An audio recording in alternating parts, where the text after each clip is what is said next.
We're going to live together. You take the kids and get out.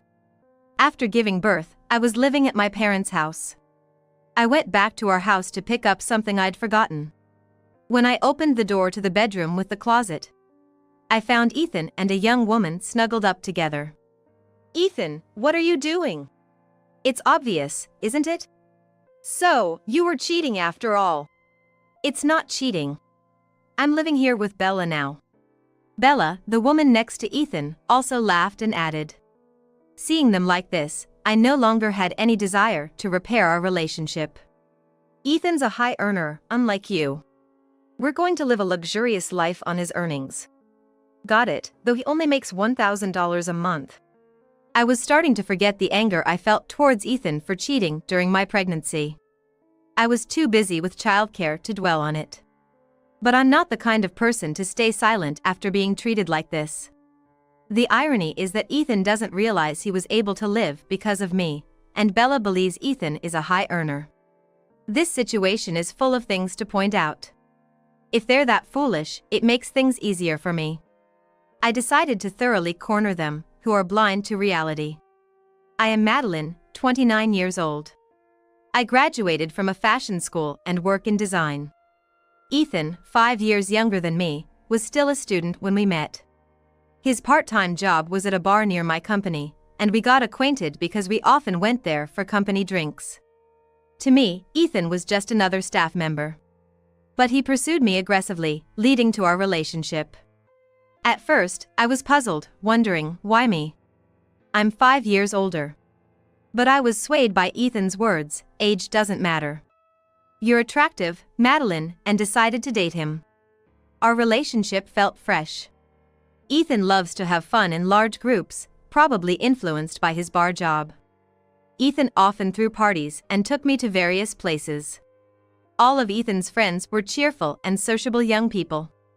I was worried about feeling out of place, but everyone welcomed me warmly. After dating for 2 years, Ethan became a working professional, and I turned 28, starting to think about marriage. However, since Ethan was still young, I shouldn't pressure him. I often hear that when women rush into marriage, it can cause the couple to break up. I was fretting over this when Ethan surprised me with a proposal. Of course, I was happy about the proposal, but I also had my doubts. It was my sister, Laura, who gave me the push I needed. Laura has always been smart and excels at her job. She's been a reliable person I could turn to for advice. You don't get chances like this often in life. Ethan is a bright and good guy. You should just go for it and get married. I couldn't imagine marrying anyone but Ethan. If I were to have children, I wanted it to be with him. You're earning well, so there's no need to worry about finances. Just be happy. With my sister's words, I married Ethan. But soon after our marriage, something unexpected happened. Ethan suddenly quit his job. I'd rather own my own place than work for someone else. I'll be working part-time at the bar I used to work at for a while, but I need your support. I was puzzled, but his resignation was already in process. I emphasized to Ethan that this was a temporary situation and decided to support our household for a while. Ethan was happy and seemed to be studying hard about opening his own place. I found his determination endearing and really wanted him to succeed. This marked the beginning of Ethan's part-time life, and almost a year had passed. I wouldn't know because I worked full-time, but Ethan apparently wasn't taking many shifts, focusing instead on studying for his business. He was saving all the money he earned for his startup fund and didn't contribute to our household expenses. However, my body began to show signs of change. When I went to the doctor, I was shocked to learn I was pregnant. I was in no condition to support us anymore. Ethan, I'm pregnant. The part-time life has to end. Can you start supporting our family now? I thought he would be happy about the pregnancy, but his reaction was completely different. Ethan threw the glass he was holding at me. It shattered with a loud noise, and the drink inside splashed everywhere. What the heck? You said you'd support me, was that a lie? It wasn't a lie, but things have changed now. Shouldn't we support each other in tough times as a couple? Don't mess with me. You just want to relax and not work because you're pregnant, don't you? Ethan labeled me as a lazy woman and wouldn't listen. He seemed completely ignorant about maternity or paternity leave. He looked off into the distance, imagining his future prospects. I'm going to have my own place someday. I can't be bothered with such trivial matters. After spitting out those words, Ethan left the house and went somewhere. He didn't return until after 5 a.m. He reeked of alcohol, and his clothes were dirty in places. It looked like he had gone out drinking and partying again. You came back drunk? Can't you take our child's situation more seriously? He didn't reply, and for the next 3 days, Ethan didn't speak to me at all. His behavior was like that of a sulking child, and I was exasperated. Ethan wouldn't eat at home and often left at night. I handled all the household chores, and one night after he went out, I noticed a woman's perfume scent on his clothes while doing laundry. It was always the same scent. I couldn't believe it but suspected infidelity. However, with my growing belly, I couldn't move freely. When I consulted my sister, she offered to look into it, and I gratefully accepted her help. Hello, Madeline, is now a good time to talk? Ethan's out, so it's fine. My sister seemed surprised. He's out at this hour. Well, given the results of the investigation, it's not surprising. What about Ethan? It seemed she had tracked Ethan's activities on a particular day. Fortunately, he had been in busy areas, making it easy to follow him. According to her, Ethan had gone out at night, drinking and partying. Then, he separated from his friends and met a young woman, eventually entering a hotel with her. The place where Ethan was fooling around was near the bar where he worked part-time, a familiar area to me. I was infuriated that he was doing whatever he pleased. It was the worst-case scenario I had feared. I was stunned and speechless for a while. However, the photos my sister sent were undeniable proof of Ethan's infidelity. The next morning, when Ethan returned home looking disheveled, I confronted him about it. He still had the same perfume scent on him. Ethan, you're cheating, aren't you? Cheating? I'm not cheating. Ethan's eyes were evasive, his body fidgety. Stop lying. I'm not accusing you without evidence. Don't mess with me. If you keep talking nonsense, I'll hit you. Ethan grabbed his bag and left the house in his tired state. He might be going to his lover's place. When I went into labor a few days later, Ethan still hadn't returned home. I had no choice but to get ready alone and took a taxi to the hospital with my hospital bag. From then on, I had no time to think about Ethan. The baby was born safely, and I found myself lying in the hospital bed. I was grateful that my parents, who lived nearby, took turns staying with me.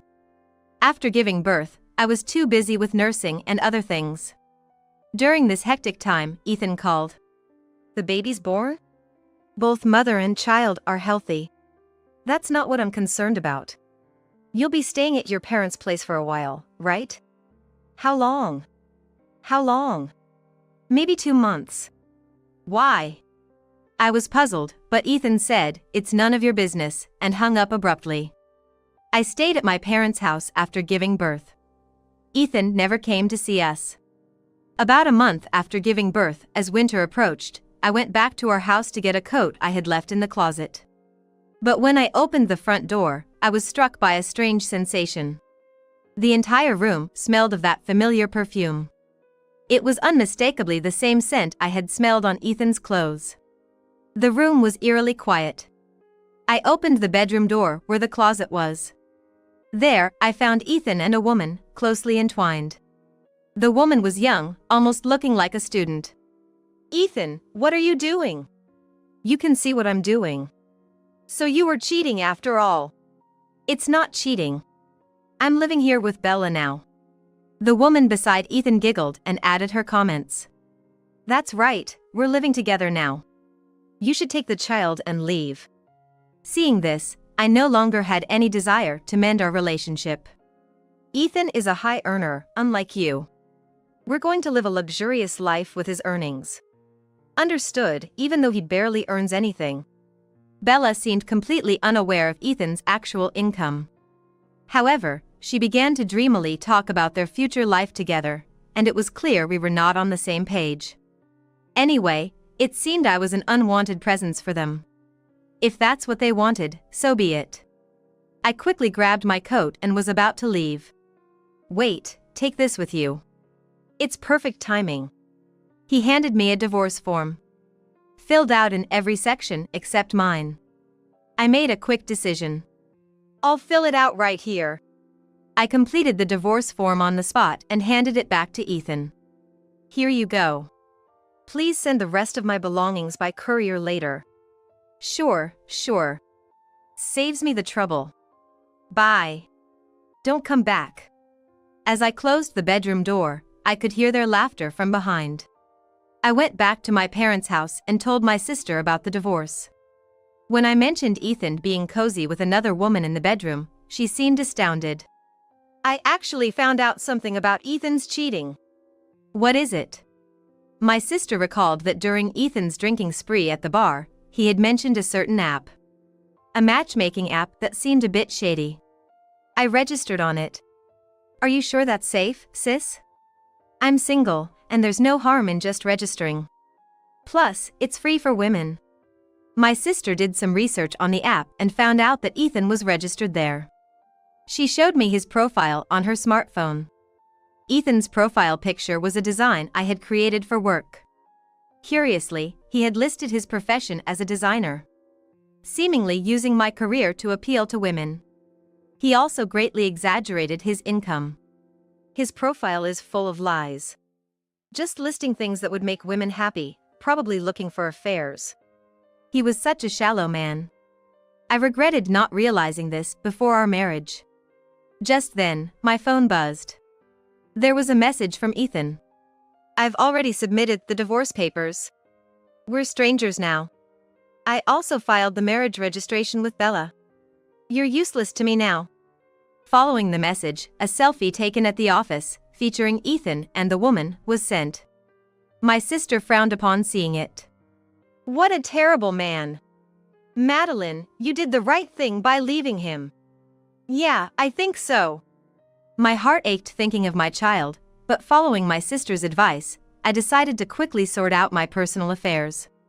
A month later, as I was preoccupied with childcare and had nearly forgotten about Ethan, a flood of calls came from him. Picking up, I heard his panicked voice. Hey! Weren't the rent and heating bills being deducted from your account? I've just been notified that this month's payment hasn't been deposited. You're supposed to be managing your own life now. I've changed the direct debit details for you.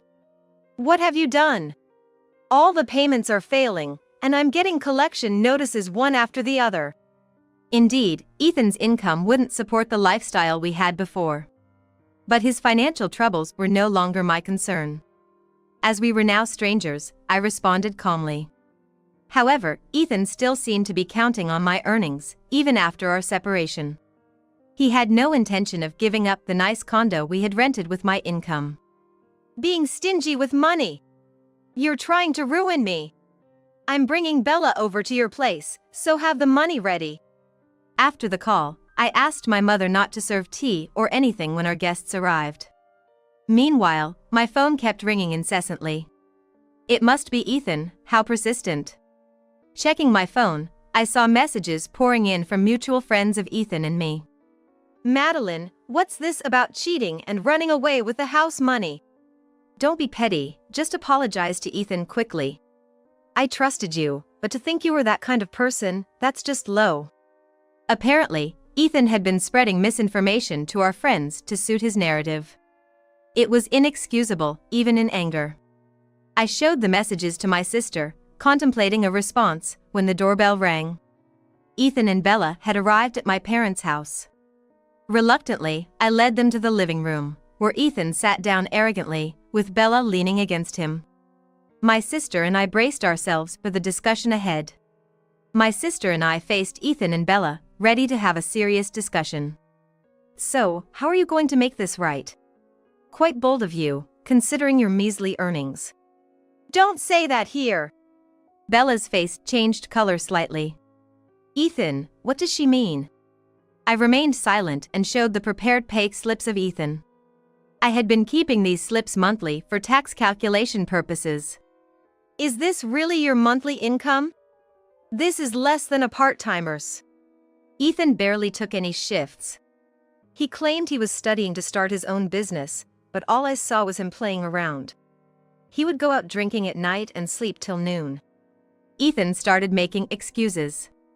This was just a bad month. I'm going to own my place soon and you'll see. But with this, you can't even pay this month's rent. Weren't you a high-earning designer? My sister showed Bella Ethan's profile on the app. Is this what you're talking about? Yeah, we met on this app. All of this profile is a lie. What? What do you mean? Bella looked shocked. But the design sketches. Those are my work. I showed Bella my sketchbook. I recognize these. And these too. Designer Madeline, that's you. Yes.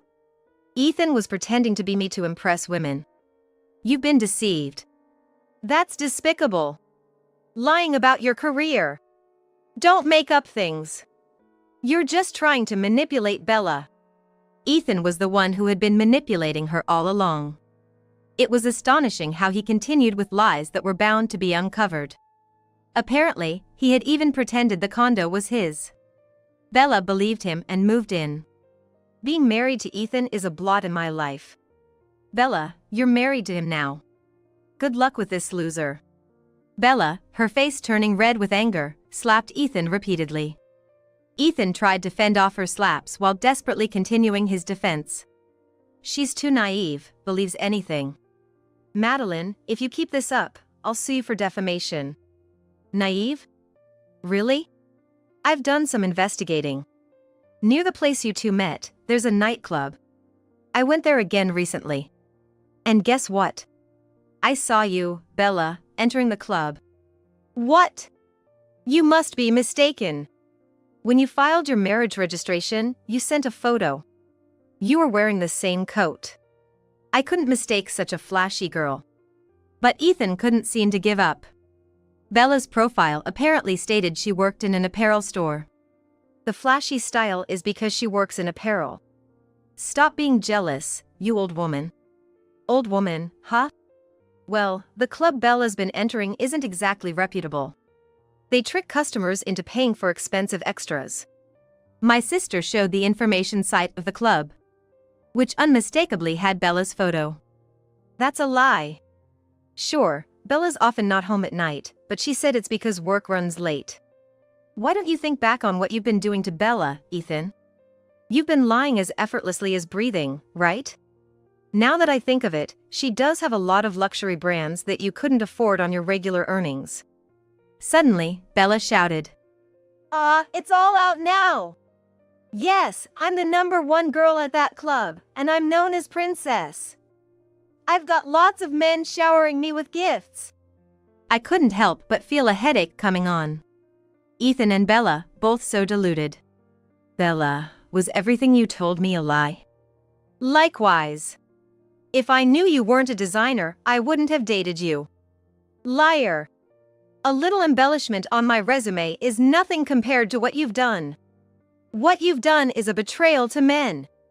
Ethan, even now, wanted to claim he was not at fault. Suddenly, Ethan started hitting Bella. Their ridiculous exchange was unbearable, and I finally spoke up. Both of you are the same, a pair of liars. Just get along with each other. In the end, I was the only one not lying. Ethan looked at me with tearful eyes. Madeline, I was wrong. Can't we start over? You're married now, Ethan. That's an impossible request. But Ethan was persistent. I'll divorce her. You and I were always meant to be together. Such a convenient story. I won't divorce until I find my next target. I'm staying put. I'm divorcing you. I want a peaceful life with Madeline. Indifferently fiddling with my phone, I replied. Who was it that destroyed that peaceful life, I wonder? Ethan and Bella continued their unseemly argument. Ethan wanted a divorce, while Bella wanted to continue their current arrangement. After a while, as I set my phone on the table, Ethan's phone started ringing incessantly. He checked the messages and turned pale. What's this? All my friends are cutting ties with me? I had recorded the conversation and sent it to our mutual friends. Hearing the recording, they learned of Ethan's actions and unanimously turned against him. You're involving friends and lying, that's cowardly. Should I sue you for defamation? Ethan bit his lip and fell silent. Madeline, you did the right thing divorcing such a man. What should we do now? My sister seemed almost amused. I'll certainly be claiming alimony and child support. Wait, I don't have that kind of money. That's fine. I've considered involving a lawyer. At the mention of a lawyer, Ethan looked like he wanted to run. With solid evidence of infidelity, he likely knew he had no chance of winning. I handed Ethan a note with the bank details for the transfer. All you want is money. What a vile woman. I want alimony too. Falling for such a man was a complete loss. How much more are you going to mess up my life? Ethan, grabbing his bag's handle, started swinging it around. A vase on the table fell over, leaving the living room in a mess. My sister quickly took out her phone and made a call. Hello, police?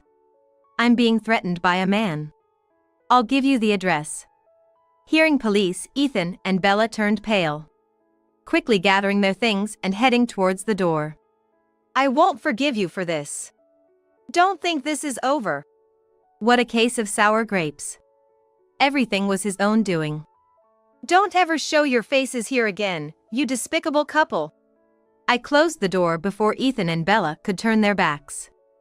Wasn't calling the police a bit much, sis? My sister showed me her black phone screen, sticking her tongue out. Was it all an act? To silence those fools, this was enough. We high-fived, sharing a moment of triumph. After they left, my phone wouldn't stop ringing. Friends were sending messages apologizing for their doubts. At least, the misunderstanding was cleared. They all decided to cut ties with Ethan. Ethan, having always been careless with money and frequently involved in petty borrowing and lending, had finally pushed his limits too far. His recent misconduct, coupled with his long-standing financial irresponsibility, seemed to be the last straw for many. Now, Ethan wouldn't be able to enjoy outings with friends anymore.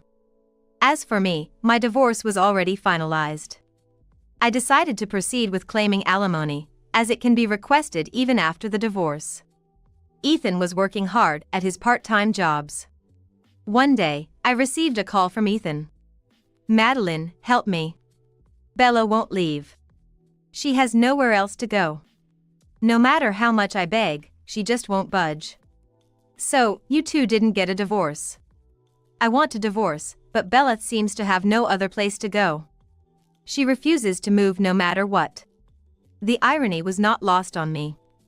Ethan, who wouldn't work and left so quickly, was now facing the opposite situation. Weren't you two in love and got married? Try to make it work. I can't stand being with such a liar anymore. Bella is openly using dating apps right in front of me. She dresses up and goes out at night, and she doesn't contribute to the household financially. I couldn't help but suppress a laugh. Bella's actions were unexpected, but it seemed she was giving Ethan a hard time. Poor you. But I endured similar treatment from you, even through my pregnancy. Why don't you try a bit harder? Come on. Bella takes all the money I save. Please help me. Ethan's voice was whiny. I felt nothing but a visceral disgust for him. I firmly refused his plea for help and hung up. According to a mutual friend, Ethan was later fired from the bar. He couldn't resist flirting with a regular customer. The manager was furious, reminding Ethan of all the nurturing he had done, and threw him out without a word. With almost no employment history, Ethan struggled to find another job and eventually resorted to debt. Unable to borrow from reputable lenders, he fell into a cycle of borrowing from shady sources to pay off other debts. Meanwhile, Bella continued living in Ethan's house, going out to nightclubs and meeting men. Bella had nowhere to live originally and targeted Ethan, seemingly well off, leading to their marriage. She seems to rely on men for her lifestyle. She is now desperately looking for a man with better prospects. Despite Ethan's pleas, Bella refuses to leave, resulting in endless arguments. I mercilessly demanded from Ethan $60,000 in alimony for his infidelity, along with child support. So far, he has been making the payments on time. My sister's bluff and threats seem to have worked effectively. Ethan occasionally calls asking for help, but I ignore him completely. His troubles seem minor compared to the pain I endured. With the support of my parents and sister, I'm comfortably raising my child. My single sister adores the baby, who is growing up healthy and happy. The child was growing up healthily and happily. I cherish the ordinary moments of parenting, singing with my child, playing in the bath. These are precious and enjoyable times. Starting next month, I plan to place the child in daycare during the day and return to work on a reduced hours basis. I love my work and am excited to return. My company is very understanding and accommodating of my situation as a single mother. I look forward to cherishing the things I love while embarking on a new journey in life. There's no portion for anyone but family. What? Oh? Didn't you hear me? You're not her real mother, yet you brazenly sit in the mother of the bride's seat. We can't possibly serve food to such a shameless stranger. Everyone was stunned into silence by Emily's sudden outburst. Just so you know, I don't consider you my mother. It was a huge inconvenience for me, your daughter, when you remarried because of your own reasons. I never wanted you at my wedding in the first place. Emily, is that all you wanted to say? What? Dad, what's wrong? Ignoring Emily's anxious look, John turned to me and said, "Let's go." After John suggested we leave, I too stood up from my seat. Yes. And so, my husband and I quietly left the venue, leaving the rest to that reliable person. After that, Emily, who had berated me at the wedding, would face her consequences. I'm Linda, a 55-year-old high school teacher. I was focused on my career and remained single until I was 45, but then I got married 10 years ago. My husband is a fellow high school teacher of the same age, named John Smith. John and I were colleagues at the same high school when we were new teachers. He transferred to another school after 2 years and married a woman he met through an acquaintance. However, they divorced due to his ex-wife's infidelity. At that time, John had an 11-year-old daughter, whom he decided to raise on his own. It seemed difficult for him to balance work and parenting. During this time, as a friend, I got in touch with John.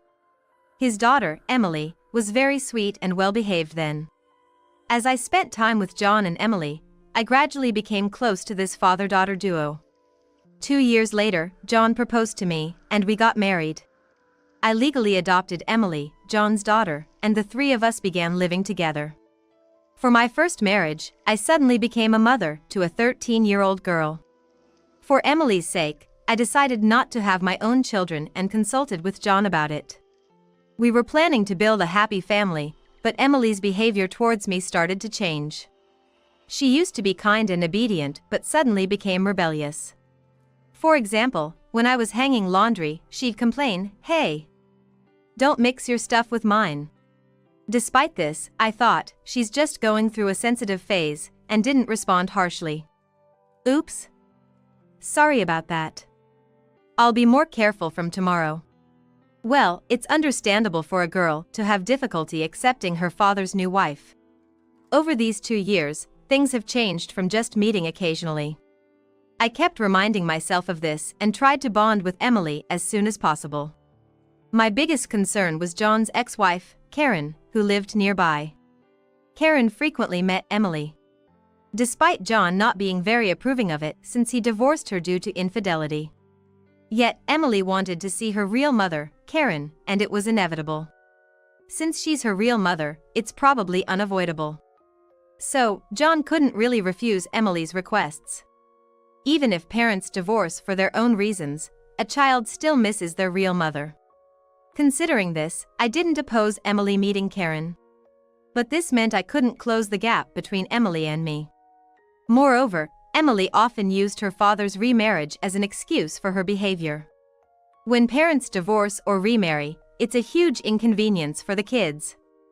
Since I'm the victim of being tossed around by my parents' decisions, the least you can do is treat me well as your daughter. Emily said this as she demanded allowance from John and treated me like a servant. If I tried to address it, she'd snap back, "You have no right to act all high and mighty. If you defy me, I'll tell Dad and have you thrown out."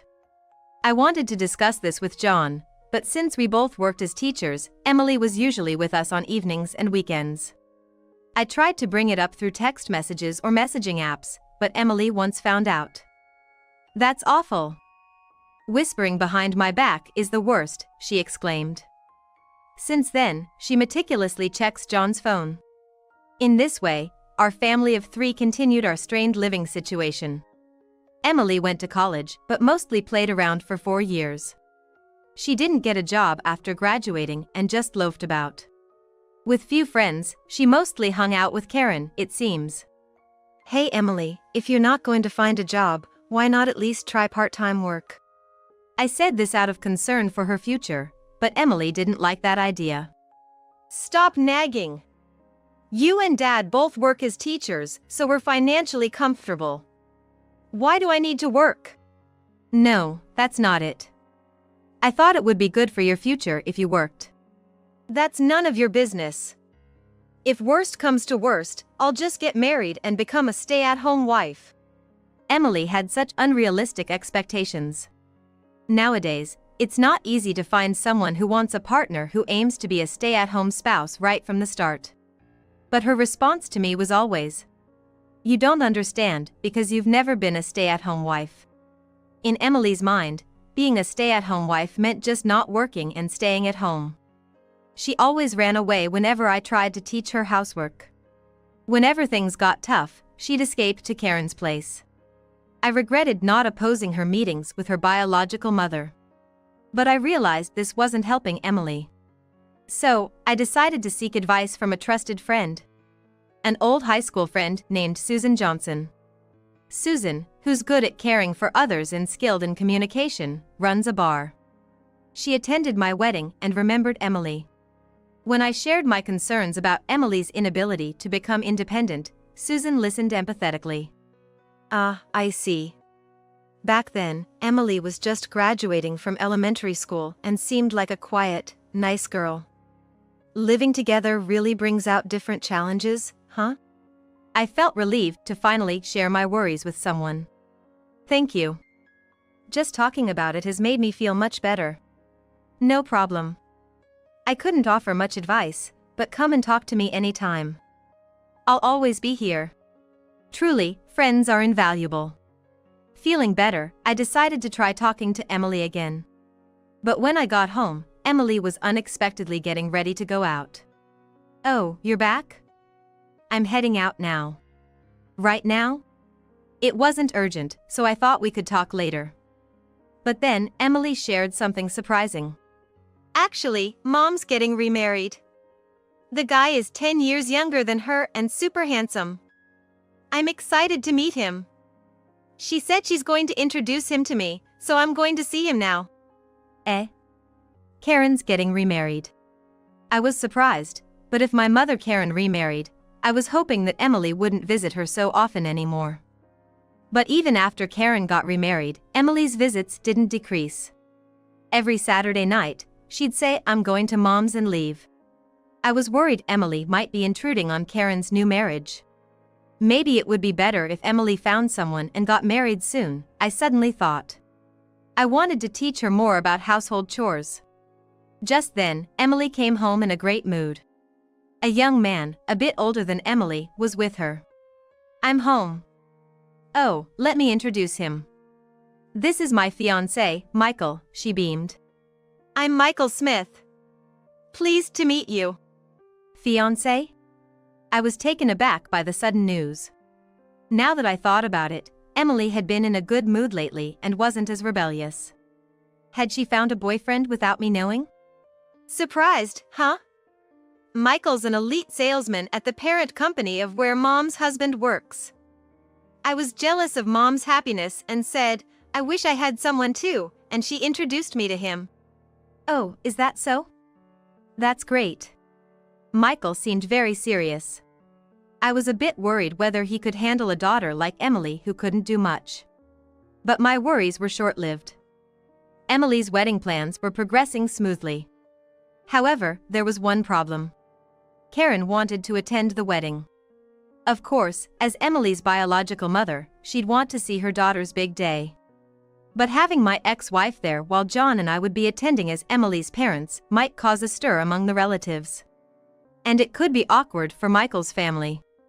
I was at my wits' end about how to have Emily's wedding without any issues and went to consult Susan. I wonder if I was wrong to allow Emily to see her mother all this time? Is it really okay to invite her to the wedding? As I asked this, Susan looked serious and began to speak. And that's when she told me an unbelievable truth. No way. I thought it couldn't be, but that was definitely Emily. And the man with her, in his mid-30s. I was taken aback by Susan, the bar owner's eyewitness account. And then I realized that Karen wanting to attend the wedding wasn't just to see Emily in her bridal glory. Leave it to me, I've got a plan. Susan said, seemingly having a strategy in mind. My mind was in a panic, but I decided to leave everything to Susan. And then, on the day of the wedding. The wedding, attended only by close relatives, was held in a restaurant style. But when I tried to take my seat, I noticed something was off. Huh? There's no meal at my seat. Really? Maybe there was a mix-up with the staff? I'll go check. He returned, saying that the bride had requested no meal be served at my seat. Why would she? I felt a shiver run down my spine. John looked frustrated and was about to go to the bride's dressing room, but it was almost time to start, so I hurriedly stopped him. It's okay, John. I'm not in the mood to eat anyway. I'll ask her about it after the ceremony. John sat down with a bitter look, despite my reassurance. What is Emily thinking? He muttered. As the lights dimmed and the bride and groom entered, Emily passed by us and John whispered to her. Why isn't there a meal for Linda? Oh, John. It's really fine. I whispered back, but Emily loudly said for everyone to hear. There's no meal for those who aren't family. What? Huh? Didn't you hear? You're not her real mother, yet you sit here so boldly in the mother of the bride's seat. It's outrageous to serve a meal to such an outsider. The room fell silent at Emily's sudden harsh words. Just so you know, I don't think of you as the one who raised me. Your remarriage for your own convenience was a huge inconvenience to me as your daughter. That's why I didn't want you at my wedding in the first place. After saying her piece, Emily walked away from us. Then John stood up. Is that all you have to say, Emily? What? Dad, what's wrong? Ignoring Emily's anxious look, John turned to me and said, Let's go. I stood up too. Okay. And so, John and I left the venue without another word. Wait! Dad, where are you going? Forget her, come back! Emily's cries echoed behind us, but John and I left without a word, leaving the rest to Susan waiting backstage. When we got home, Susan called us via video. Hello. Are you home? I'm about to head in, watch this. Please, but how did you get permission from the restaurant? I know the owner, so asking for this much was no problem. Susan said this as she stood near the entrance of the venue. Through the video call, I could hear the grooms yelling from behind the door. Emily! How could you do this to a parent who raised you? But, it's my wedding, and I didn't want a woman who's not my real mother attending as my mom. I have a real mom, after all. Emily's feeble voice was also heard. It seems she really wanted her biological mother, Karen, to be at the mother's seat. She intended to exclude only me, but she probably didn't expect John to leave as well. That's why your real mother is also here, right? But making her sit in the back like that is just awful. Amidst this argument, Susan burst in through the door. All right, enough with the arguing. Everyone was stunned by Susan's sudden entrance. Emily looked at Susan, as if to say, who are you? Hey, what are you doing? Don't just barge in like that. Oh, sorry about that. I've got permission from the venue. I'm Linda's friend and the owner of Susan's Bar. Susan's Bar. Seems like you recognize the name of the bar written on the signboard? It's right in front of the hotel you frequent. Hotel. Michael, the groom, looked at Emily with a puzzled expression, and Emily's face turned pale as she averted her eyes. Then, Susan pulled out a tablet from her bag and turned the screen towards the bride and groom. On it was a video of a man and woman, arms linked, entering a hotel. This is Emily and that man. Yes. The husband of Emily's mother. I happened to see them when I stepped out of my bar. Since then, almost every Saturday at this time, the two of them have been entering this hotel, right up until last night. No! Stop it! Emily screamed in desperation, but at that moment, Karen, who was sitting in the back, strode forward towards Emily. So, it was true. I thought it was suspicious when you introduced him to me. I introduced the best man I knew to you. What kind of person are you? Karen glared at Emily with a look that was no longer a mother's face, but filled with the resentment of a woman whose man was taken. I also, until I heard from Susan, thought Emily's frequent outings were either dates with Michael or visits to Karen. I never imagined she would be involved with her mother's new husband. Emily, glared at by Karen, defiantly retorted. Well, I was jealous that Mom married such a handsome man. And as soon as she remarried, she stopped paying much attention to me. I was just so upset. That's why I introduced someone like Michael to you. You said you wanted to marry soon and become a housewife, and he's well off enough. What more do you want? That's why I'm planning to behave properly after the marriage. But Mom's husband is more handsome, so I thought it wouldn't hurt to, before the wedding. Seeing each other every week, and you call that a little? This was indeed a clash of raw emotions between women. Like daughter, like mother. From what I could see on the screen, the relatives present were all taken aback. However, Michael, who was listening nearby, seemed to have reached his limit. Enough is enough. So, Emily, you just wanted to get married and chose me for that? If that's your attitude towards marriage, then I'm out. Ah, just as I feared. Nowadays, even elementary school kids wouldn't say they just want to be brides. In this era, marriages won't work unless the partners truly love and support each other. Yet, Emily still seemed not to understand, looking at Michael with pleading eyes. Eh? But I thought I'd be happy with you, Michael. Why would you say something so cruel? That's just your selfish perspective, Emily. Sure, I want to make the woman I love happy. But you're just relying on my income, thinking about having an easy life. I don't like a cunning woman who chooses a marriage partner for such reasons. Michael stated this clearly and firmly. Even Emily had no comeback to that. Besides, I can't forgive the fact that you cheated right before the wedding. Emily, prepare yourself. I'll be demanding a fair compensation for this betrayal. What? No, please, Michael, forgive me. Emily's tearful plea for forgiveness was in vain. The relatives around were saying, this marriage is definitely off now. Even Michael's parents seemed to agree with this decision. Emily, overwhelmed with despair, hung her head and began to cry. No! I thought I was finally going to get married. What am I supposed to do now? No matter how much Emily cried or screamed, no one would sympathize. Even her biological mother, Karen, was still looking at her with eyes full of resentment. I'm done with you. You're no longer a daughter to me, nor I am mother to you. Don't involve me in your life anymore. Oh, that reminds me, I have something to tell you too, Karen. Susan suddenly said, as if she just remembered. What? What are you talking about all of a sudden? I thought I had seen your husband somewhere before. He's been to my bar several times, each time with a different woman. What? Karen's face froze.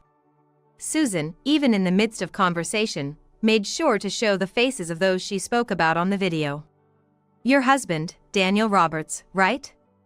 I asked a regular customer who knows him. Turns out he's known for getting involved with various women and quickly breaking up with them. No way!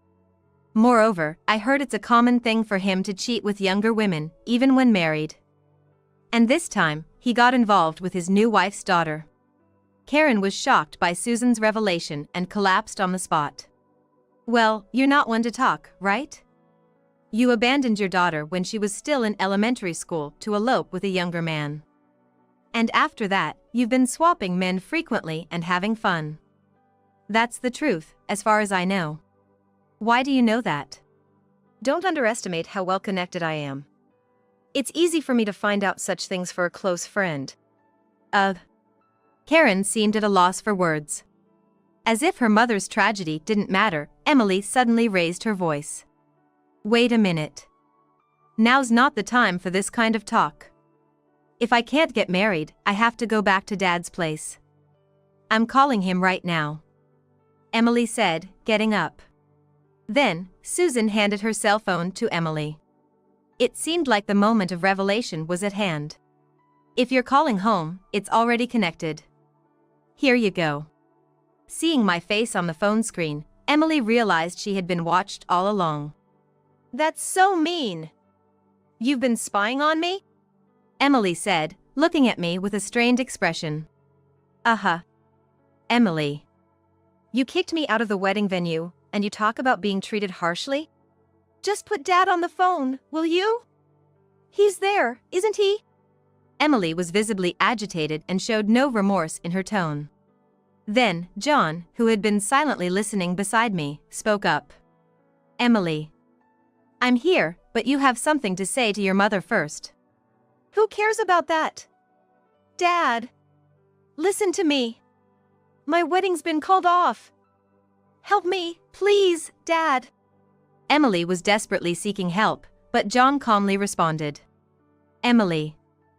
I told you before. It was Linda who saved you when your mother abandoned you. I was trying to raise you alone, but as a father, I wasn't sure how to deal with a girl. At that time, Linda listened to my worries and helped me genuinely. Emily's expression twisted slightly. Perhaps she didn't want to hear such things now. Yet, John added more. No, it wasn't just me. She was genuinely concerned about you too. That's why I decided to remarry Linda. It wasn't just a matter of convenience for adults. Emily looked down, her expression dark. I know that.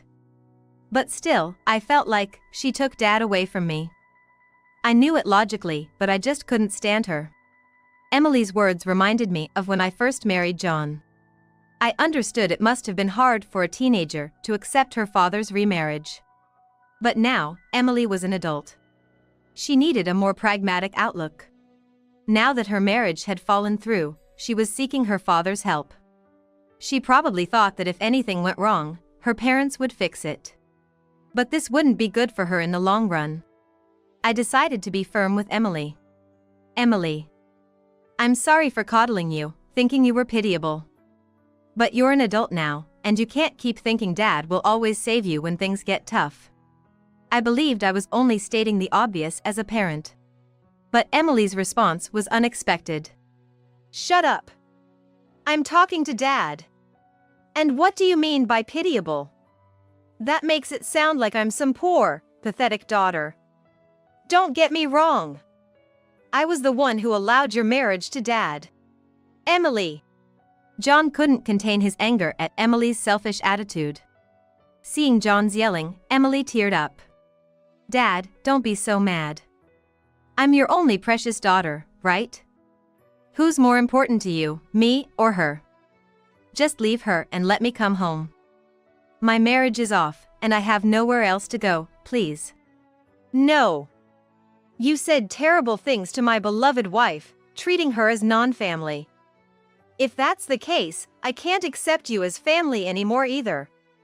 You need to atone for your affair and learn to live on your own. So, no. Emily replied, her voice trailing off. In the venue, the staff, realizing the wedding was cancelled, had started cleaning up. The relatives were also gradually leaving the scene. Michael was speaking seriously to Emily. Emily, for now, I'll have my lawyer handle the matter of the compensation. All further communications will be through the lawyer, so respond when you're contacted. With that, Michael left the venue with his parents. Susan, who had been sending the video the whole time, stepped away and called from the hallway. Hello. Well, I guess that wraps up this case, doesn't it? Yeah, thanks, Susan. Everything worked out smoothly because of you. Straightforward. You've had a tough time, but I don't think Emily will come back now. From now on, just enjoy your time with your husband. Susan had always been concerned about me. I was filled with gratitude for her kindness. Thank you, Susan. As Susan had predicted, Emily never returned home. Apparently, she moved into Karen's apartment. Karen, after that day, became furious with her husband over his affair with her daughter and decided to divorce. Since that incident, Karen became furious with her husband over his affair with her daughter Emily, leading to a heated argument and ultimately deciding to divorce. Upon arriving at Karen's place, Emily immediately blamed her mother, claiming, "My marriage being called off is your fault." She, for some reason, held her mother responsible for the failed marriage. In response, Karen blamed Emily for her divorce. They argued daily, and their confrontations escalated. They would shout, throw things, and even get into physical altercations. This often continued until late at night, leading to complaints from other apartment residents. Eventually, both mother and daughter were evicted. The reason I know all this is because Susan told me everything. Emily and Karen had to move into a shabby apartment and struggled financially. Karen, intending to demand alimony from her ex-husband, found he had left quickly, changing his number and cutting off all contact. Struggling to make ends meet, Karen apparently tried to find work at various nightclubs, attending numerous job interviews. However, due to her age, she couldn't secure employment anywhere. Susan, having heard this from a friend who owns a bar, decided to hire Karen at her own establishment. Karen is working diligently to support herself, but it seems she often voices her grievances about Emily during her breaks. It appears that the mother-daughter duo will continue their endless cycle of conflicts, no matter what. Karen, having neglected her maternal duties, should at least now take responsibility for Emily. Emily, contacted by the lawyer, paid Michael's compensation, straining her finances even further.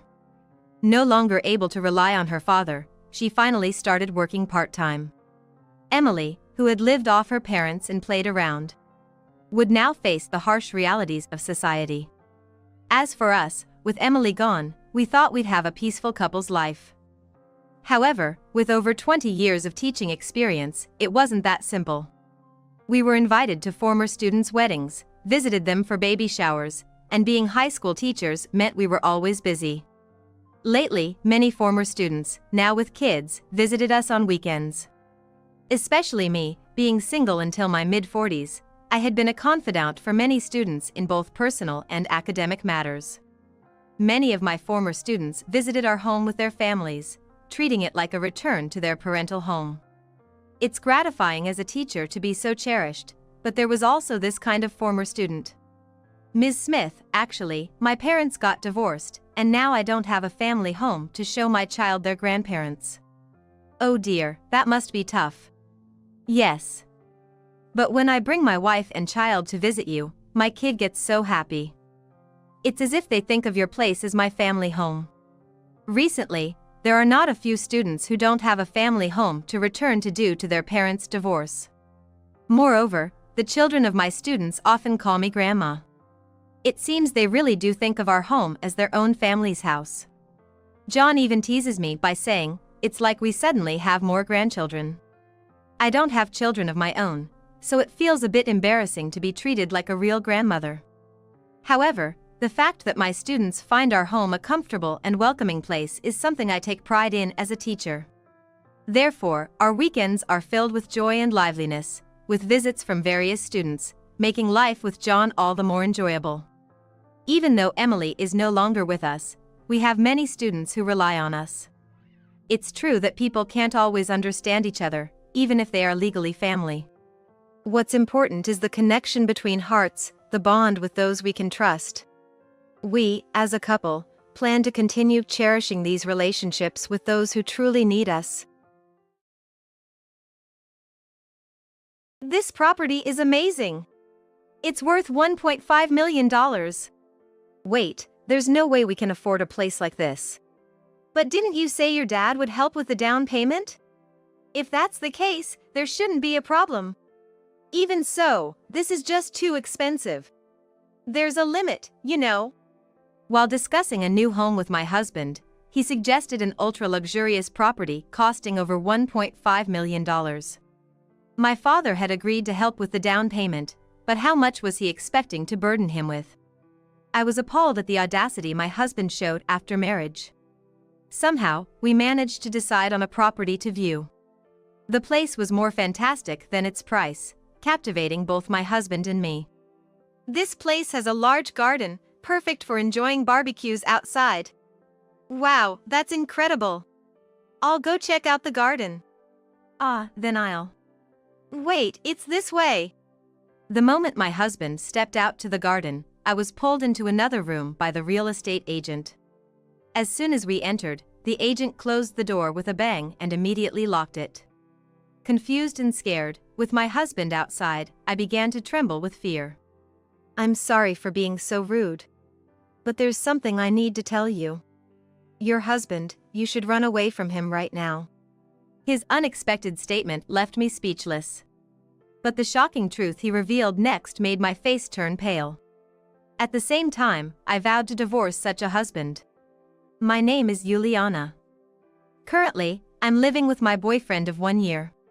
We've been dating with marriage in mind, maintaining a great relationship even after a year, known as a perfect couple among our friends. We're both over 28 and not yet married, but it feels like we're counting down to it. I'm going out for drinks with friends, might not be back until morning, but that's okay, right? Staying out till morning? I'll try to come back early, but if we get carried away, I might end up drinking all night. Once we're married, I can't do this, so let me have my last hurrah, okay? All right, but don't drink too much and get wasted. I said this with a smile, sending him off. I really didn't want him to stay out all night and wished he'd come home on time. But his words gave me the impression that we were close to marriage, and I couldn't argue with that. I think the idea that we might get married soon made me more tolerant of his actions. Still, lately, his frequent nights out have increased, and my dissatisfaction is not completely zero. Hey, I might get a rare day off soon. How about we go out this coming Monday? Sorry. I have work. But you always finish on time, and we can go after that. I often work late, so it's okay. I have plans to drink with friends after work, really sorry. There's still a week until next Monday, and he already has plans for a drinking party. It felt a bit unnatural, and I was concerned that he wasn't making much time for me recently. If I suggest going somewhere on the weekend, he always has some excuse to decline. If he's free, he's either too tired and wants to rest or not feeling well. Of course, I was happy that he showed the intention to marry me, and I understood his desire to have fun before marriage. So, I was trying to be accommodating. But that doesn't mean I want to silently accept being neglected like this. But, you haven't been making time for me recently. Can't we do something?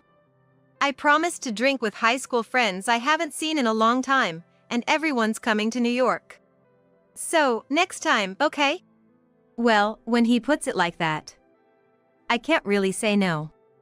I knew I was being swayed by his persuasive words, but I had this fear that if I pushed too hard, I might upset him and jeopardize our marriage plans, so I didn't say much. I generally kept my emotions to myself, and even if I felt a little upset, I never became emotional.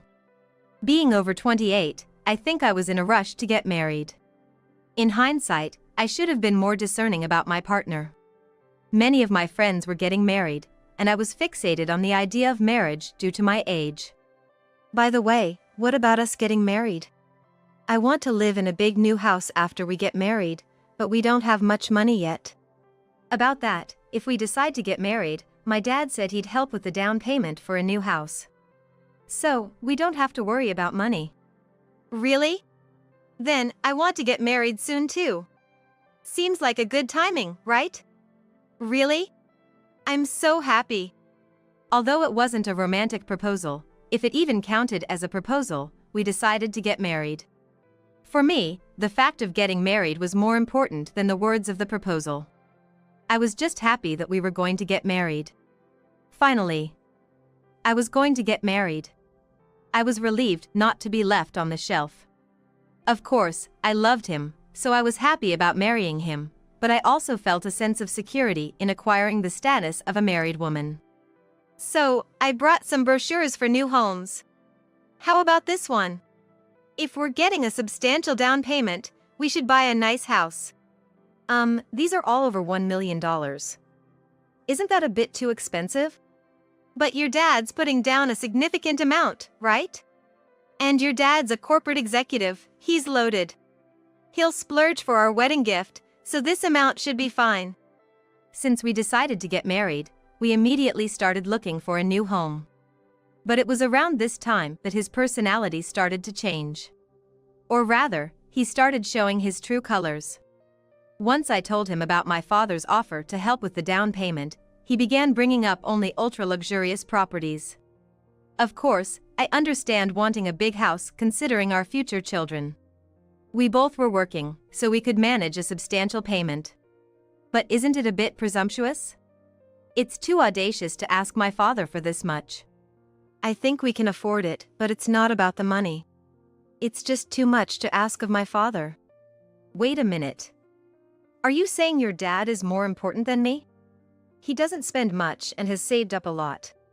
We'll eventually inherit it all when he passes away, so it's better if he uses it now. He wasn't wrong. My dad isn't the type to splurge, and he does have substantial savings. If I don't use this and pass away, as the only daughter, I would inherit everything, but that's not the point. But it's incredibly disrespectful to my still healthy and active father and just too presumptuous. He wasn't like this before we got married. What happened to him? It's like he married me for my father's money. You didn't want to marry me, but my dad's money, right? That's not true. Don't get me wrong. We might have kids in the future, and we'll need space for your parents' care. That's why I want a decent house. Right. Don't worry, it's not about the money. Indeed, his points made sense. If we need space for future children or my parents' care, a bigger house is better. I should first consult my father, it's his money, after all. It's not right for me to decide everything. After hearing his opinion, we can move forward with specific plans. That's what I thought as I decided to contact my father. So, we're looking at some expensive properties. What do you think?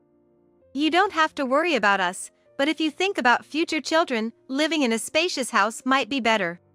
And if it makes my darling daughter happy, I'm willing to do whatever it takes. My father said this with a smile. Truly wealthy people don't even flinch at such things. Maybe I was worrying too much. Maybe it's okay to go for an expensive house. Seeing my father so relaxed made me think that, but I still felt it was too much to ask of him. However, it seemed my husband got carried away with my father's words and started bringing even more luxurious properties. This property is amazing. It's worth $1.5 million. Wait, we can't afford a place like that. But didn't you say your dad would help with any amount for the down payment? If that's the case, there's no problem. Even so, this is just too expensive. There's a limit, you know.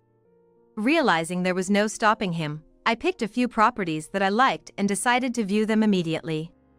House viewings aren't usually this rushed, but if I left my husband to his devices, he would surely keep bringing higher-priced properties.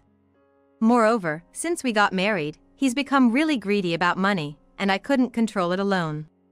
Not just that, his emotional state had become unstable recently, and any slight criticism would come back tenfold. So, I really wanted to find a property we both liked quickly. All right, we'll go for a viewing tomorrow at 10 a.m. Don't forget, okay? All right. I'm heading out for a bit. Going out now? Where are you going? It's early tomorrow. Just for a drink. A friend invited me. Going out for drinks now, it's already past 10 p.m. We need to leave the house by 8:30 a.m. tomorrow for the viewing. Meaning we have to get up around 7 a.m. And he's going out for drinks now? He'll probably come back late at night, and I wonder if he'll even wake up on time tomorrow. But if I say anything more, he'll just snap at me. Knowing that, I had no choice but to see him off. Really, he lacks common sense as an adult. He wasn't like this when we were dating. Was marrying him a mistake? I've been thinking that more and more recently. Please, wake up. It's time. We'll be late if you don't hurry. The next day, as expected, he wouldn't wake up no matter how many times I tried. When he finally did, he was in a foul mood. I don't know what time he came back last night, but he still smells of alcohol. He can't drive in this state. I don't have a license, so we have to take the train. This throws off all our plans. The worst start to our day of viewings. Wow, this is incredibly beautiful. As expected of a luxury home, it's on another level. My husband and I were both in a foul mood up until we got here, hardly exchanging any words. But once we stood in front of the property, all that grumpiness just vanished. It was considerably larger than it looked in the photos, and above all, it exuded luxury. We had only seen the exterior, but it seemed like a really good property. I felt that deep down. The real estate agent was already waiting for us, but they've been rather curt since a while ago. It was such a great property, yet. I wondered if this is how high-end real estate agents act. But there was no point in complaining to the agent. We decided to go inside for a viewing, thinking that if we liked this house, we would settle on it. This comes with a large garden where you can enjoy things like barbecues. Wow, that's amazing. I'm gonna go check out the garden too. Then I'll. Wait, this way.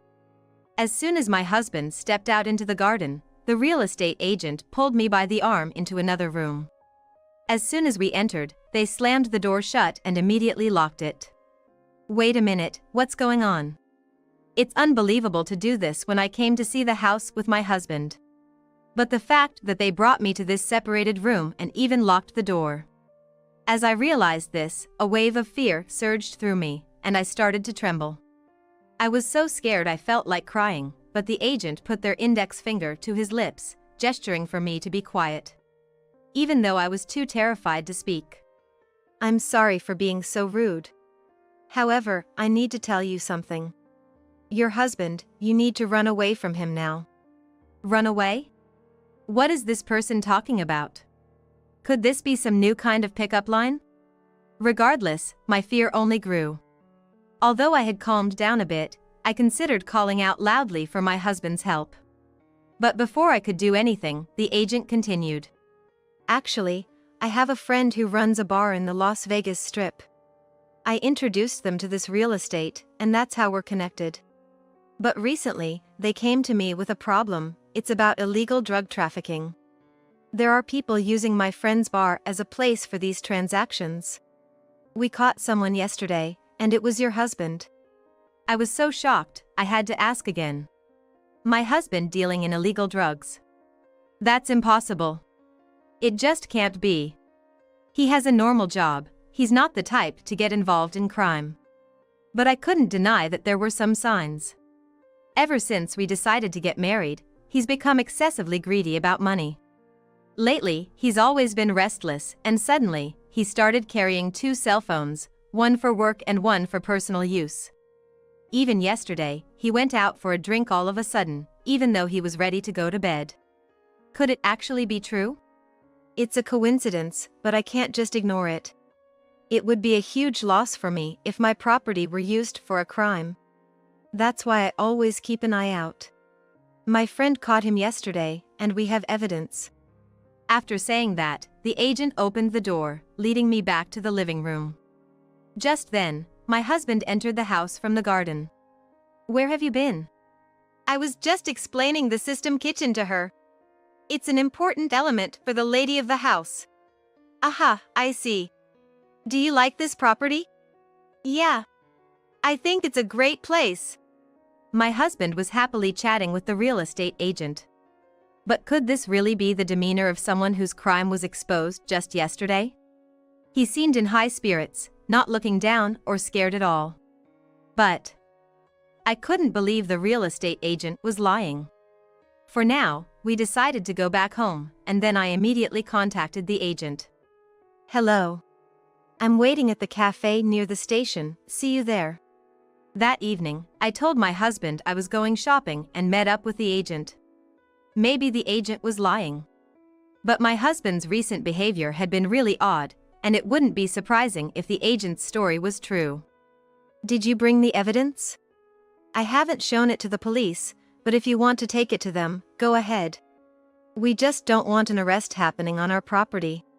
Then, the agent showed me several photos as evidence. My husband had really been involved in a crime. I didn't understand why. Was it for money, or was he involved himself? But I couldn't stay with a criminal, and I would never forgive him. I took the evidence and went straight to my husband. Oh, you're back. It's late, I'm hungry, huh? Hungry. Well, enjoy your last meal in the free world. Wait, why are the police here? I was scared of what he might do if I told him I wanted a divorce and was going to the police. He had become more aggressive lately, and I felt genuine fear. So I submitted photographic evidence to the police and went home with them. Seeing the police, my husband was shocked and trembling, but he couldn't run anymore. I can't believe you were committing crimes. That's despicable. And to think, you were going to make my dad pay the down payment for that fancy house. You're finished as a person. What's going on? Explain this to me. What do you need explained? You see the truth right in front of you. You were selling that weird stuff, weren't you? He was silent, but seeing the police and hearing my testimony, he must have realized there was no escape. As he became almost hyperventilating, his eyes wide open, he charged at us. I was frozen, but the police who were standing by quickly subdued him. Hey, let me go, hey! You're under arrest for the current offense. Even if I wasn't physically hurt, the crime was established the moment he tried to harm me. Plus, he had grabbed a rod-like object from a shelf and was swinging it around. There was no excuse for not having violent intentions. To think I was living with someone like you, it's truly the worst. Just disappear from my sight right now. You're gonna pay for this. I'll make sure you regret it. Was that a threat to me? He was oblivious that if he continued with this abusive language, he'd only be adding to his crimes. Ignorance is indeed frightening. But then again, someone who knowingly commits a crime probably doesn't think straight. After that, my husband was taken away by the police, and I just collapsed in relief. I was really scared. When he glared and charged at me, I didn't know what would happen. I'm so glad I had the police with me. I immediately called my parents, and they came over to the house. Are you okay? I am fine, but I was so shocked. I never imagined he would. It's good that you're unharmed. My parents were genuinely concerned for me, and I realized how lucky I was to have come out of this dangerous situation unscathed. But I had no idea. I never thought he would do something so terrible. He won't be in prison forever. Let's talk with his parents first. There's the divorce and future arrangements. We need to have a discussion. True, under American law, getting caught with drugs doesn't mean decades in prison. He might hold a grudge against me. If that's the case, I'd be too scared to live. I wasn't sure how his parents would react, but I had my parents with me, so I felt safe. We decided to have a talk. So, that's the situation. I'm so sorry. Our foolish son. How can we ever apologize? Please accept our apologies. No amount of sorry can erase the crime, but please, take this as our apology. I braced myself for their resentment, but his parents apologized to me. Of course, it wasn't their fault, and they didn't need to apologize this much. I hadn't been physically harmed, after all. But seeing his parents so earnestly apologizing, I couldn't help but wonder how such decent people ended up with a son like that. Please, lift your heads. You don't need to apologize. We're here to discuss what's next. We'll ensure he never comes near you again, even after he's out of prison. I promise you that. And it's not much, but could you accept this? They said, almost crying for the sorrow, and pulling an envelope from their bag. It was thick, likely containing about $100,000. Wait a minute. What's this about? I can't accept such a large amount of money. We know it's not much, but consider it compensation. What he did brought you a lot of trouble. Please accept it as a token of our feelings. But I didn't want to dismiss their gesture, but it felt wrong for his parents to take all the responsibility. He's going to prison to pay for his crimes. The trouble he caused me is a separate matter. As I thought about this, thank you for your kindness. However, as adults in society, we should take responsibility for our actions. If this money is to be my daughter's, please promise that you will let him pay back the entire amount to you after his release. Of course, we won't be lenient with him, and will make sure he's properly rehabilitated. I appreciate hearing that. We're truly, truly sorry. His parents, my former in-laws, apologized right until the end. It's so unfortunate that such good parents ended up with a son like that. However, they assured me they would handle the situation, so I decided to leave everything to them. I later heard he was sentenced to about 4 years in prison, as the drugs he dealt were considered less severe. I was cautious after hearing about his release, but fortunately, nothing happened. It seems we're now leading separate lives. Then unexpectedly, I got a call from his parents. You don't need to apologize anymore. But we think it's important to make amends. If you really don't want to meet, we'll understand. All right. I had almost forgotten about him in those 4 years and had started a new life. But his parents wanted him to personally apologize to me. I agreed, thinking it was a way of setting things right. I didn't want him to know my current address, so we met at his parents' house. It's been a long time. I'm truly, truly sorry. He had lost weight and aged about 10 years in those 4 years. Life in prison must have been hard, but he brought it upon himself. Seeing him kneeling without hesitation, I could tell he had changed or at least reflected on his actions. But that doesn't change anything for me.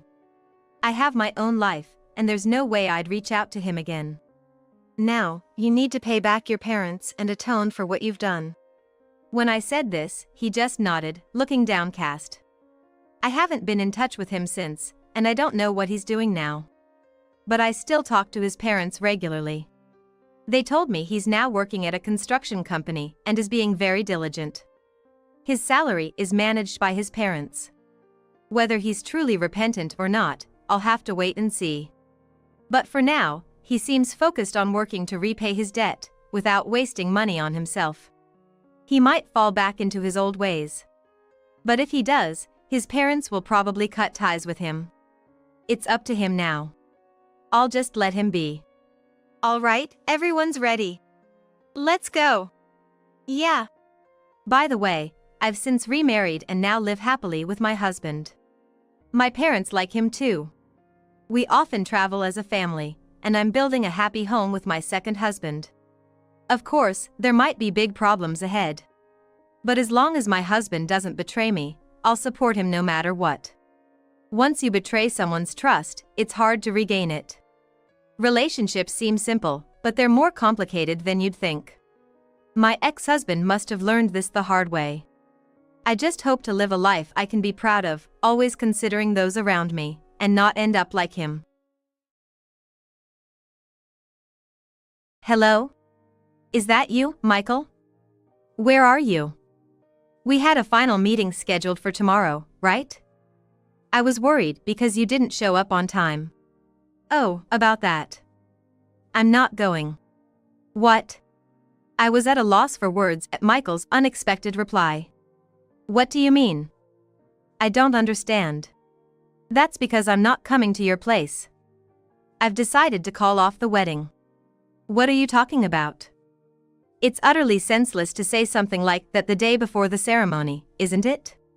I've been thinking, and I just don't think it'll work out with you. You're a woman, yet you hold a higher position than me and earn more. I can't marry someone like that and live with regret all my life. Excuse me? I thought he had understood about my job and position, which he knew about for a long time. There were snide remarks, but I thought he understood in his own way. So why bring this up now? That's why I've decided to marry the girl I'm currently dating. I just submitted the marriage license. Marrying? Not with me, but another woman? I couldn't immediately grasp the meaning of Michael's words. Was he dating someone else while with me? Was I being two-timed? Was it that woman's voice on the phone the other day? He's already submitted the marriage license? As I searched for words to reply, perhaps mistaking my shock for something else, Michael continued with a half-smile. I'd rather be with a young, sweet girl who's submissive than a plain, older woman like you. Ditching an old lady like you was the right choice. Hearing those words, all the swirling emotions in my head vanished. Then, my honest response came out. Oh, really? Thanks for breaking up with me. What? My name is Maple, a 40-year-old employee. I've been working at my current company for almost 20 years since graduating from college. The workplace is full of nice people, and I enjoy my job. As a result, I've performed well and now work as the head of the sales department. I found my job in this favorable environment fulfilling, but I had a fiancé. I always thought I'd stay single, but I met Michael through a setup arranged by my parents. I'm an only child, so I understand my parents' anxiety about me staying single forever. With that in mind, I started dating Michael with marriage in mind, and we eventually got engaged. Michael was a salesperson at a company that does business with my father's company. My father and the president of Michael's company are old friends, and they still go out for drinks occasionally. Michael was known as an excellent employee, and my father, on the president's request, set up a meeting between us. Initially, I wasn't keen on the idea. I had a vague desire to marry, but I didn't want to through an arranged meeting. Dad, can you call off this meeting? I'm not seriously thinking of marrying, and it wouldn't be fair to meet with that mindset. Just give it a try, okay? Don't think too hard about it. Just see it as an opportunity to meet someone new. I was gently turning it down, but my father insisted so much that I finally caved in, agreeing to meet just once. Michael, true to his role in sales, was adept at closing the distance. The conversation flowed easily, and time flew by. I thought I wouldn't mind meeting him again. That's how our relationship continued and eventually led to engagement. However, lately, Michael has been acting a bit strange. He's normal most of the time, but when it comes to work, he can be quite harsh towards me. Hey, wanna go out somewhere on our next day off? Maybe take a drive? Michael suggested one evening after work. As I arrived home, I received a call from him inviting me on a date. Sorry, I have to go on a business trip next week. I'll be working through the weekend. Can we do it another day? My job involves a lot of travel, and I often end up working on weekends. While I do get time off in lieu of this, it means that my free days rarely align with Michael's. We often don't see each other for more than a week at a time. Feeling guilty for having to decline his invitation due to my business trip, I noticed a change in Michael's tone when I told him about it. Oh, I see. Being a department head, you're really busy. Guess you don't have time for me. He said, his usual cheerful demeanor replaced by sarcasm. Michael, the same age as me and a manager, seemed to feel inferior to me, though I never minded our difference in positions. I had sensed this, so I usually avoided talking about my work. But now, it was unavoidable. Don't talk like that.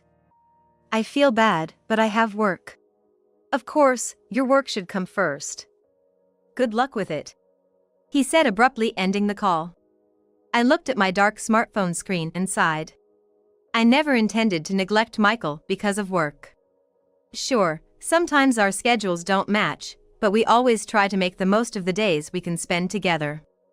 I couldn't understand why Michael wouldn't try to see things from my perspective. Even though we couldn't meet often, we kept in touch through social media. Lately, however, his responses had become infrequent. "How about dinner after work this Friday? I found a nice place." One day during lunch break, I sent a message to Michael. Usually, he would read my messages right away, but this time, I didn't get a reply until after 8 p.m. "I've got overtime on Friday. Can't make it," he replied curtly. Michael rarely worked late before. I thought it was unusual, but at that time, I figured he must be really busy with work. I was grateful that he managed to reply even amidst his busy schedule. That's how I saw it. But from then on, his attitude began to change significantly. I'm not great at initiating contact. So it was often Michael who used to reach out to me. But now, he hardly ever does. When I send him messages, he sometimes reads them without replying. Or just sends a short response. He's been swamped with work. Working late every day and sometimes on weekends. After this went on for several weeks, I decided to call him. Today is Saturday. Normally, Michael should be off too. I've been calling for a while, but there's no answer. I can't reach the answering machine either, so I kept listening to the persistent ringing. Just when I was about to hang up, Michael answered the phone. "What?" Michael's voice was noticeably curt. It sounded irritable. "Are you okay right now? I haven't seen you for a while, so I thought I'd call. If it's not urgent, can I hang up? I'm swamped with work right now." I felt a bit uneasy as Michael quickly tried to end the call. He said he was working, but the background was noisy, not like an office environment. "It's not urgent, but I was wondering since you haven't been replying to my messages. I've told you before, haven't I? I'm busy with work. You, Maple, should understand this feeling, right? I want to focus on my job." Michael let out an obviously loud sigh, seemingly eager to end the call. He was more prickly than usual. Continuing the conversation would probably remain like this. "I see. Just take care not to overdo it." "Yeah, then." As I was about to end the call, I heard a voice from the other end. "Hey Michael, who's on the phone?" The voice had a sweetly drawn-out way of speaking. It was a woman's voice. Who? By the time I thought this, the call had ended. Was I mistaken? But I clearly heard her call Michael by his first name. Was Michael really working? My mind was filled with question marks. We continued to lead lives that barely intersected. Honestly, I was beginning to question the point of marrying Michael.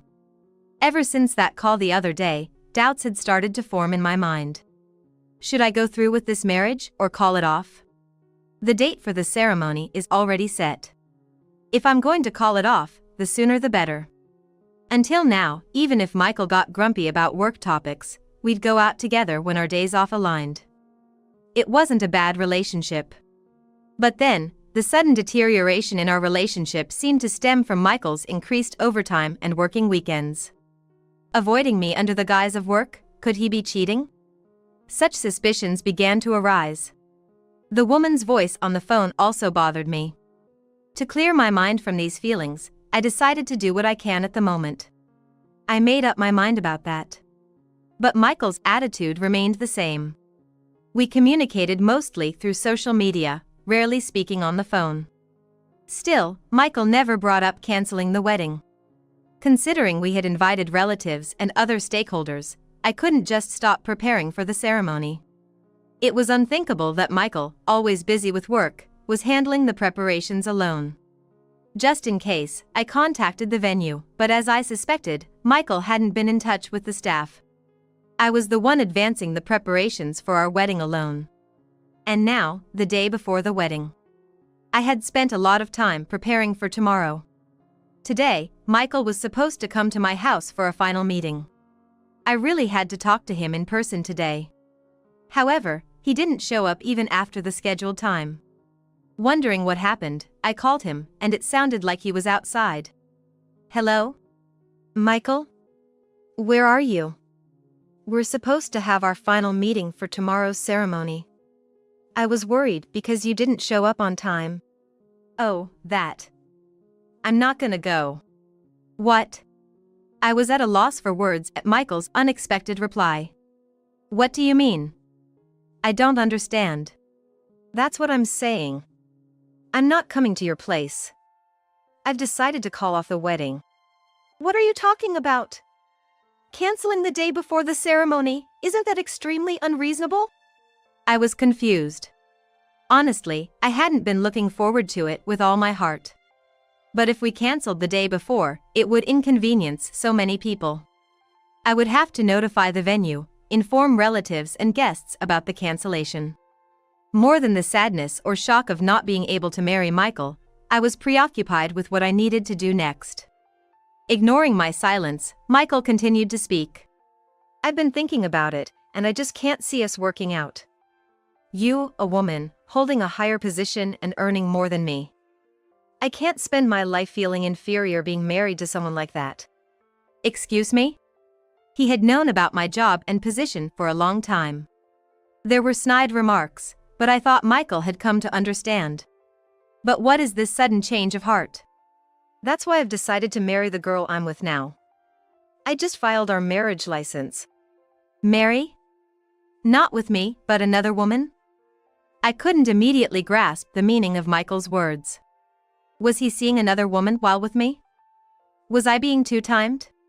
The woman from the phone call before, was she the one? They've already filed the marriage license?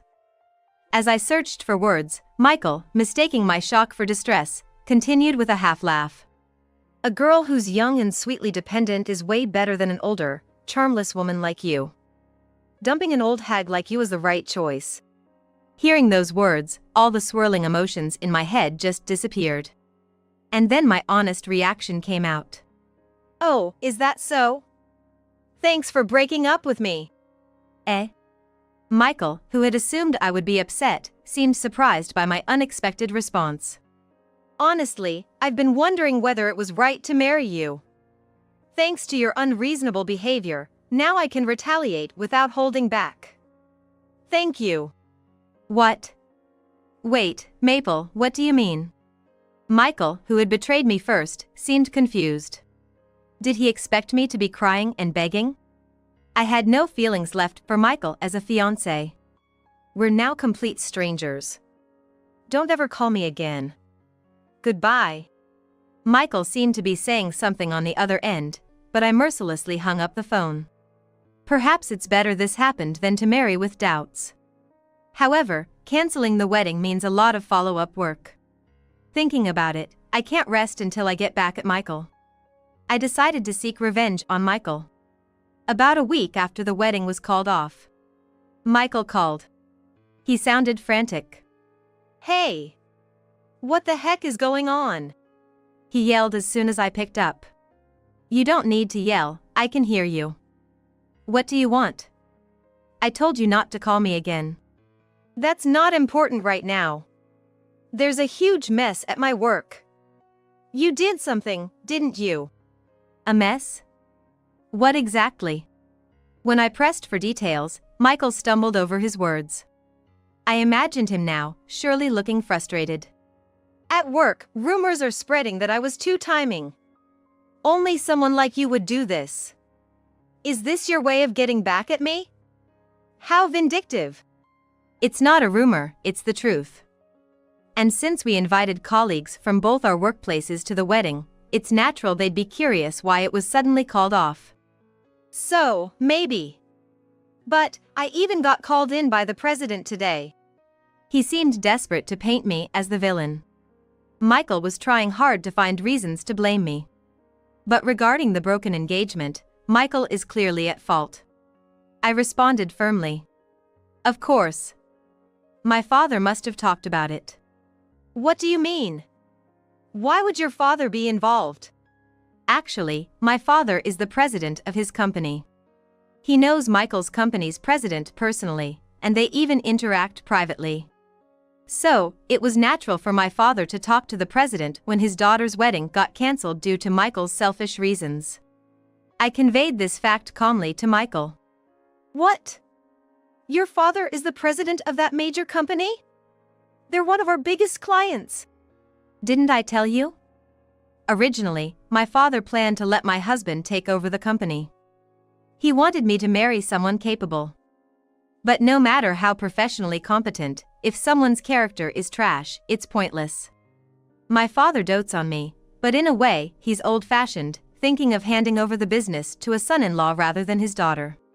Knowing my father's feelings, I convinced myself to marry Michael, but now it seems like a ridiculous idea. So, if I had married you, I could have been the next president of that company. That's impossible now. No, it's not impossible. After a pause, Michael suddenly blurted out an astonishing proposition. Maple, marry me. Excuse me? I'll divorce my current wife. Let's get married. His absurd offer made me laugh dryly. Are you out of your mind? Why would I marry a man who easily switches women? Think about it. We were once considering marriage. We can make it work. Michael tried to appease me with a softer tone. I won't be fooled. I decided to play my final trump card. Emily, was it? So now you're going to dump a young and cute girl for an older woman for money? At the mention of Emily, Michael fell silent. He must be scrambling to figure out how I knew her name. What are you talking about? Who's Emily? You must be mistaken. Did you think I wouldn't know? When you suddenly started working late and weekends, avoiding me blatantly, it's obvious to suspect something. Michael fell silent again. He must be trying to concoct an excuse. Not giving him the time to do so, I continued. The woman you were cheating with, Emily, she's a new employee at your company, right? I heard there were rumors about you two being close at work. I hired a detective to thoroughly investigate it. A detective? You did something so underhanded. Michael's tone drastically changed from trying to appease me to outrage. You were the one who betrayed me first. Don't get angry now. But, doing things secretly behind my back. No, this must be your way of showing love, right? You did this because you were worried, didn't you? Michael was muttering to himself, trying to convince himself of his own twisted logic. You wanted to be with me, so you investigated me. I'm sorry for getting mad. I won't do anything to worry you anymore, let's get married. I felt almost terrified at how Michael twisted the facts to suit himself. The thought of spending a lifetime with such a person was nothing short of a nightmare. Enough already. I can't marry someone who only thinks about money. Too bad you missed your chance to marry into wealth. I was completely fed up with Michael's self-centeredness. The way he could manipulate things for his own benefit was almost a talent in its own right. I don't want to talk to someone who only makes me feel uncomfortable. I've told you before, don't call me again. I cut off the call with a firm attitude. Then I blocked all of Michael's contact information. Keeping his contact would only lead to more situations like today. I no longer wanted any involvement with Michael. One day, my father called me, and I decided to visit my parents' home. I have a good relationship with my parents, but due to my busy work schedule, I hadn't been able to visit home much. When I arrived, my father apologized to me. Maple, I'm sorry. It's my fault that you got hurt. I apologize. It seemed my father thought I was shocked about being dumped by Michael. I decided to be honest about my feelings. Dad, don't apologize. Honestly, I'm not sad that I didn't marry Michael. What do you mean? Dad looked up and stared straight into my eyes. I looked back at him and shared my feelings. I've always thought that maybe it's okay to stay single. But knowing you wanted a son-in-law to take over the family business, I thought marrying Michael would fulfill your dream. Maple. But, with such a mindset, even if I had married, it wouldn't have lasted long. I should have been honest about my feelings. I'm sorry. I apologized to my father. He wrapped his arm around my shoulder. No, you did nothing wrong. It's my fault for starting all this. And the ones who should be punished are Michael and his affair partner. My father's voice grew firmer. His brows furrowed, his expression filled with anger. There's a satisfying story I have. Want to hear it? A satisfying story? Yes. A story where the bad guys get their comeuppance. According to my father, Michael and his affair partner, Emily, were facing a tough time at their company. It started when my father told Michael's company's president he would cancel their business deal. My father couldn't trust a person who cheated while engaged and unilaterally broke off the engagement the day before the wedding. He didn't want to do business with a company that employed such a person. That's what he said. The president begged for a reconsideration, but my father was clear: as long as Michael was there, he had no intention of continuing the business. Being acquaintances with the president for many years, I didn't want to end things over this. Dad sighed softly. But it didn't end there. Dad continued the story. The day after talking to the president, my father was called in to discuss further. He was told about Michael's misdeeds. Michael was well regarded for his sales performance at the company. However, it turned out he had been taking credit for his subordinates' and colleagues' work. His rise to the position of manager wasn't due to his own abilities. Maybe he felt inferior to me because he knew he lacked true ability. I found him rather pitiful. At Michael's company, rumors of his affair with Emily had spread. On top of that, a major business deal was at risk because of Michael. His subordinates and colleagues, tired of tolerating such a fallen man, brought evidence to the president. It seems the president was prepared to fire Michael because of this. Michael was fired, and his affair partner was demoted with a pay cut to a less significant department, so the president asked to restart the business with us. I agreed since that was the case. My father said with a smile. It became such a big deal. I'm sorry. I've caused so much trouble for you and the president. It's okay for me. But I felt concerned about causing trouble due to my personal affairs. I apologized later, and he said he was glad to get rid of the trouble, which relieved me a bit. I told my father I wanted to thank the president again. Regardless of the circumstances, I had caused trouble due to my relationship with Michael. I felt sorry for the president, but at the same time, I was relieved that Michael and Emily faced such fitting retribution. After splitting with Michael, I moved out of the house I had been living in.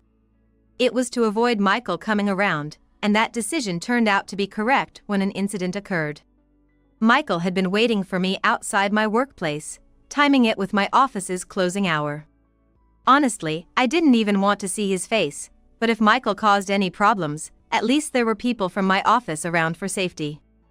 I tried to ignore him and head home, but Michael tried to grab my arm. Maple, I've been looking for you. I need to talk to you. I quickly dodged his hand and reluctantly faced him. He looked a bit haggard. And his complexion wasn't good. What do you want, coming to my workplace like this? It's a nuisance. I went to your house, but you've moved, right? You didn't tell me where, so I had to come to your workplace. Why would I tell a stranger where I've moved to? I need to talk to you. There's nothing to talk about. Please go home. As I tried to ignore Michael and leave, he moved in front of me and suddenly started shouting. Please, I'm begging you, help me. His action, devoid of any pride, left me stunned. It was a busy area in front of my workplace, with many people passing by. I couldn't believe Michael would do something like this in public, so unlike him. Stop it, what if someone sees us? I won't stop until you agree to talk to me. Fine. I'll listen, but that's it. Hearing my words, Michael finally stood up. Actually, I need a favor. He began to speak hesitantly, looking down. My company is demanding I pay compensation because the deal with your father's company was cancelled. It was a significant deal, so the amount is huge. That's why I need your help. I recalled my father saying the business had resumed, but perhaps there was more damage beyond my father's company. Regardless, I had no obligation to help him. How dare you ask me for help? It's all your own doing. How could you even think to ask me? Because you are a manager, so you earn well, and even if you don't have enough, your father is a wealthy president, right? I thought you, as my former fiancé, would want to help. He must be desperate. Trying to find any way to get the money. But his unwillingness to struggle and work hard was typical of Michael. Always looking for the easy way out. Never considering others, just self-centered thinking. I decided it was time to give him a final push away. "What are you even talking about? As if I'd lend you anything. In fact, I'm going to claim damages for the broken engagement. Be prepared." "What? You're asking for more money from someone who just said they're in financial trouble? Don't you have any humanity?" Michael, who had naively thought a display of desperation might win my sympathy, now openly expressed his anger upon being refused help and further learning I intended to claim damages. "It's only fair to be charged for damages after you unilaterally broke off our engagement for selfish reasons. Plus, I had to cover the cancellation fees for the wedding. I'll be claiming that from you too." "You're a demon. How can you not want to help someone in this weak state? I have no feelings of sympathy or pity for you. And stop calling me Maple in such a familiar way, it's disgusting." Despite being married to Emily, Michael still treated me as if I belonged to him, which disgusted me. Despite my desire to cut off all ties, I wonder why he continues to make me feel so uncomfortable. "But you are the only one I can rely on. Help me, this is the last time I'm asking." "No matter what you say, it's impossible. I don't have a penny to waste on you. If you keep bothering me, I'll call the police. Leave now if you don't want that." Realizing that I was adamant and wouldn't yield, Michael, with a look of despair on his face, slowly walked away from me. This should sever any remaining ties with him. Watching Michael's downfall didn't stir any emotions in me. It confirmed that I had completely moved on from him. I was determined to look forward. My father mentioned that Michael and Emily had to take out loans to pay the compensation demanded by their company. They borrowed from unsavory sources and were struggling with aggressive collection efforts. They tried to rely on family and relatives to repay the debt, but no one was willing to help after learning about the circumstances of our broken engagement. Michael was fired from his company and struggled to find re-employment, as rumors about him taking credit for others' work had spread, making it difficult for him to get hired in nearby companies. On the other hand, Emily, although she was moved to a different department and avoided being fired, found her workplace unbearable due to persistent rumors about her affair and apparently chose to resign voluntarily. Both of them are now reportedly living day-to-day, juggling part-time jobs. As for me, I continued to excel in my job. It seemed I was more suited to this kind of life. One day, while relaxing at home, my father approached me. "Maple, would you consider taking over my company?" "What?" "Not immediately, of course. But if you're interested, I'd like to train you as my successor." It seemed my father had reevaluated his thoughts. Rather than forcing me into marriage for succession, he now considered me as his successor. For me, who had been determined to dedicate myself to my career, my father's words felt like a recognition of my efforts at work, and I was genuinely pleased. "Thank you. I feel suited for work. I don't know much about running a company, but I'd like to take on the challenge." My father smiled warmly at my response. "I'm glad to hear that. There's no rush, so keep doing your best at your current job." Encouraged by his words, I felt determined to someday take over my father's legacy. My mother-in-law, who was fine until yesterday, has passed away. It was all so sudden. She was a kind person to me, a bit playful and adorable, far from the stereotypical mother-in-law from hell often depicted in YouTube videos. "Mom, why did you have to go so suddenly?" I mourn her as if she were my own mother. However, despite it being during the funeral, a rough voice could be heard coming from beside me. "It's my right to get a share, isn't it?" "What? You're challenging me, the eldest son?" My mother-in-law had 4 sons, including my husband Scott. None of them seemed to mourn her. They were all seriously discussing the inheritance at the funeral. I just wanted them to send her off with warmth and respect, but when I spoke up, I got rebuked. "You're after the inheritance too, aren't you? Can't you see we're discussing something important? Outsiders like you should stay out of this." It was shocking. Perhaps he spoke out of anger, but still, to be spoken to in such a way by my husband. While feeling suspicious of them, I hastily sent off my mother-in-law. And then, 7 days later, after the inheritance was divided, my husband and his brothers, having lost interest, stopped visiting their family home altogether. In their place, I went to put flowers, cleaned the neglected house, and took care of the beloved dog that my mother-in-law had cherished. While cleaning the doghouse, I heard a rustling sound coming from the back. Becoming suspicious, I pulled it out, and something appeared that shouldn't have been there. My name is Kelly. I'm a working wife, juggling a career and household responsibilities. People say I'm a bit unique because I'm a magician. Ever since I was taken to a magic show as a child, I've been enchanted by the joy and surprise that magic brings to people. I was lucky enough to learn from the magician I admired. I believe I was able to bring smiles to various people, including my parents, by learning and practicing various things from my mentor, including the mindset towards skills and professions. Magic is my pride. Virgil and I got close through a magic event company and got married. At first, my husband used to compliment my magic tricks, saying things like, "You have amazing talent," and "It's your true calling." But gradually, he started making disparaging remarks about my work, saying things like, "It's low paying, and anyone can do it." Despite both of us working, I'm left to handle almost all the household chores. The relationship with my husband started to get a bit rocky. Where had the kind man who delighted in even my simplest magic tricks gone since our honeymoon days? Despite Virgil's demeaning comments about my profession as a magician, his mother, my mother-in-law, always praised my magic, which was a great comfort. I never met my father-in-law, as he passed away from illness a few years ago, but my mother-in-law had been incredibly warm and kind since I first met her for our introduction. She always looked out for me and had kind words to share. She would beam with joy more than anyone else when I performed magic tricks. Since the moment I met her, I've adored her and often visited her home even after getting married.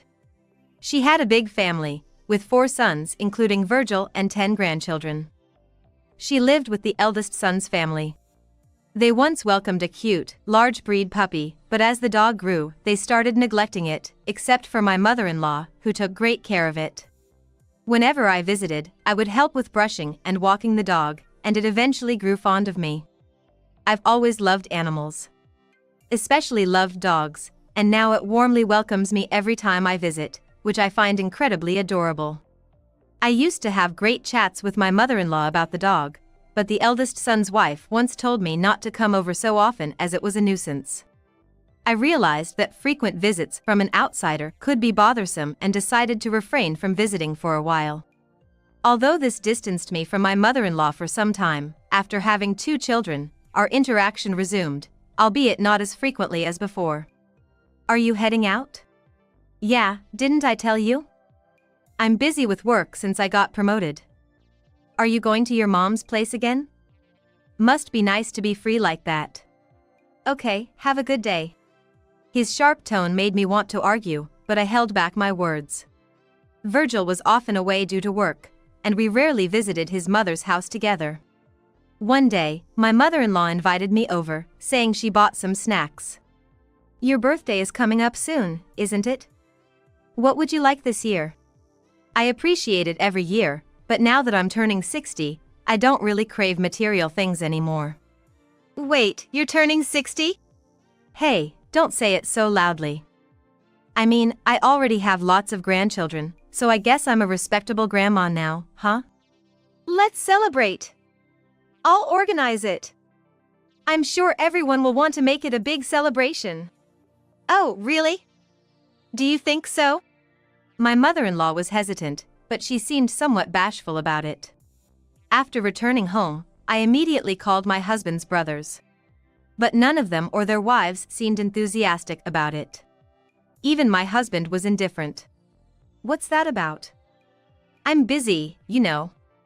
It's just a birthday party, right? You started this, so you handle the preparations.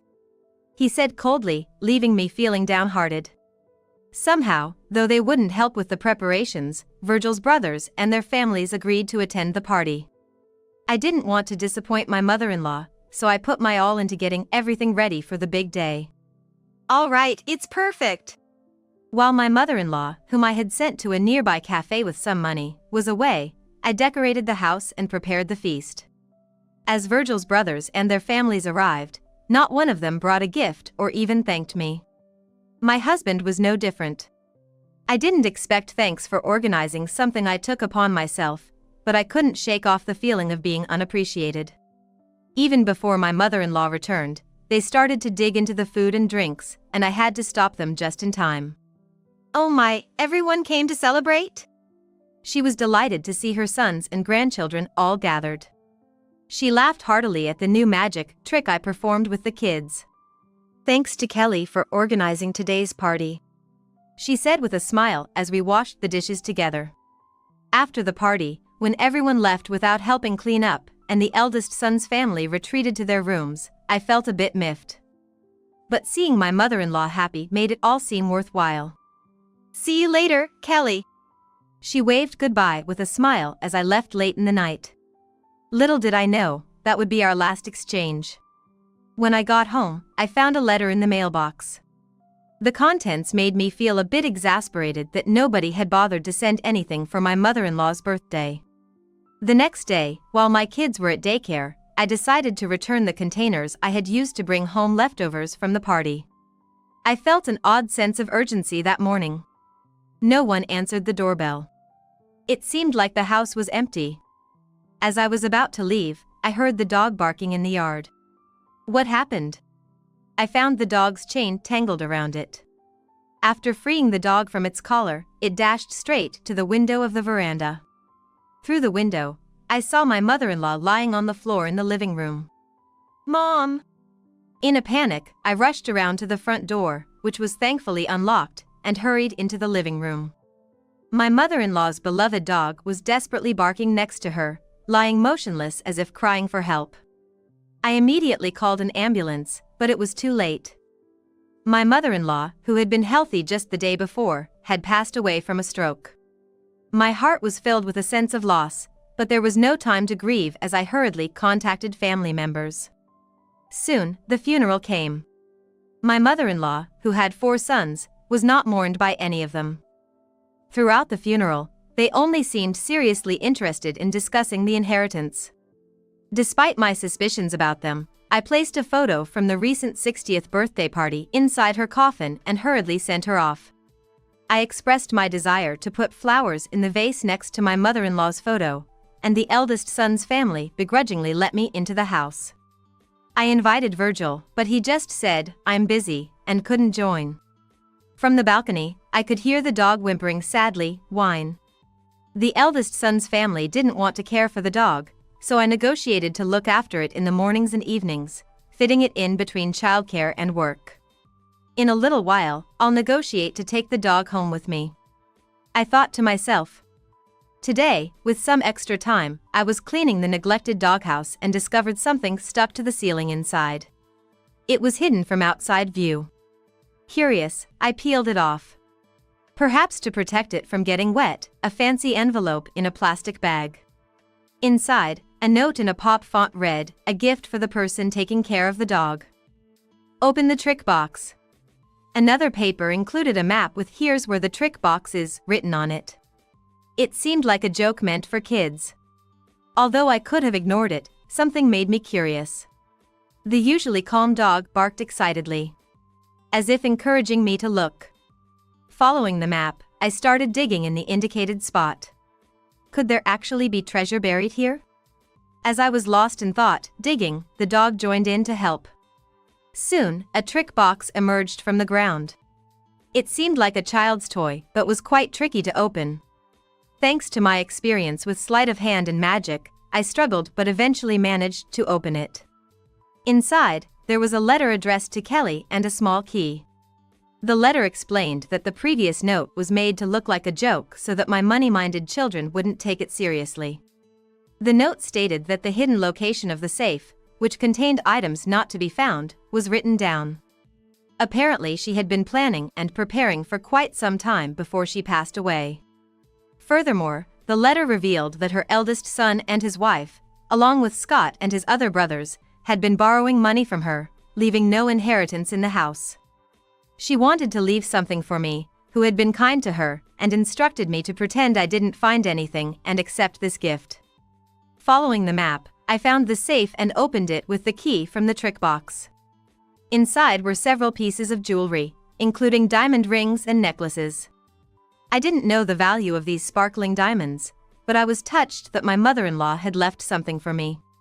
However, I couldn't help but cry, thinking of all the things I still wanted to do with and for her, now that she was no longer in this world.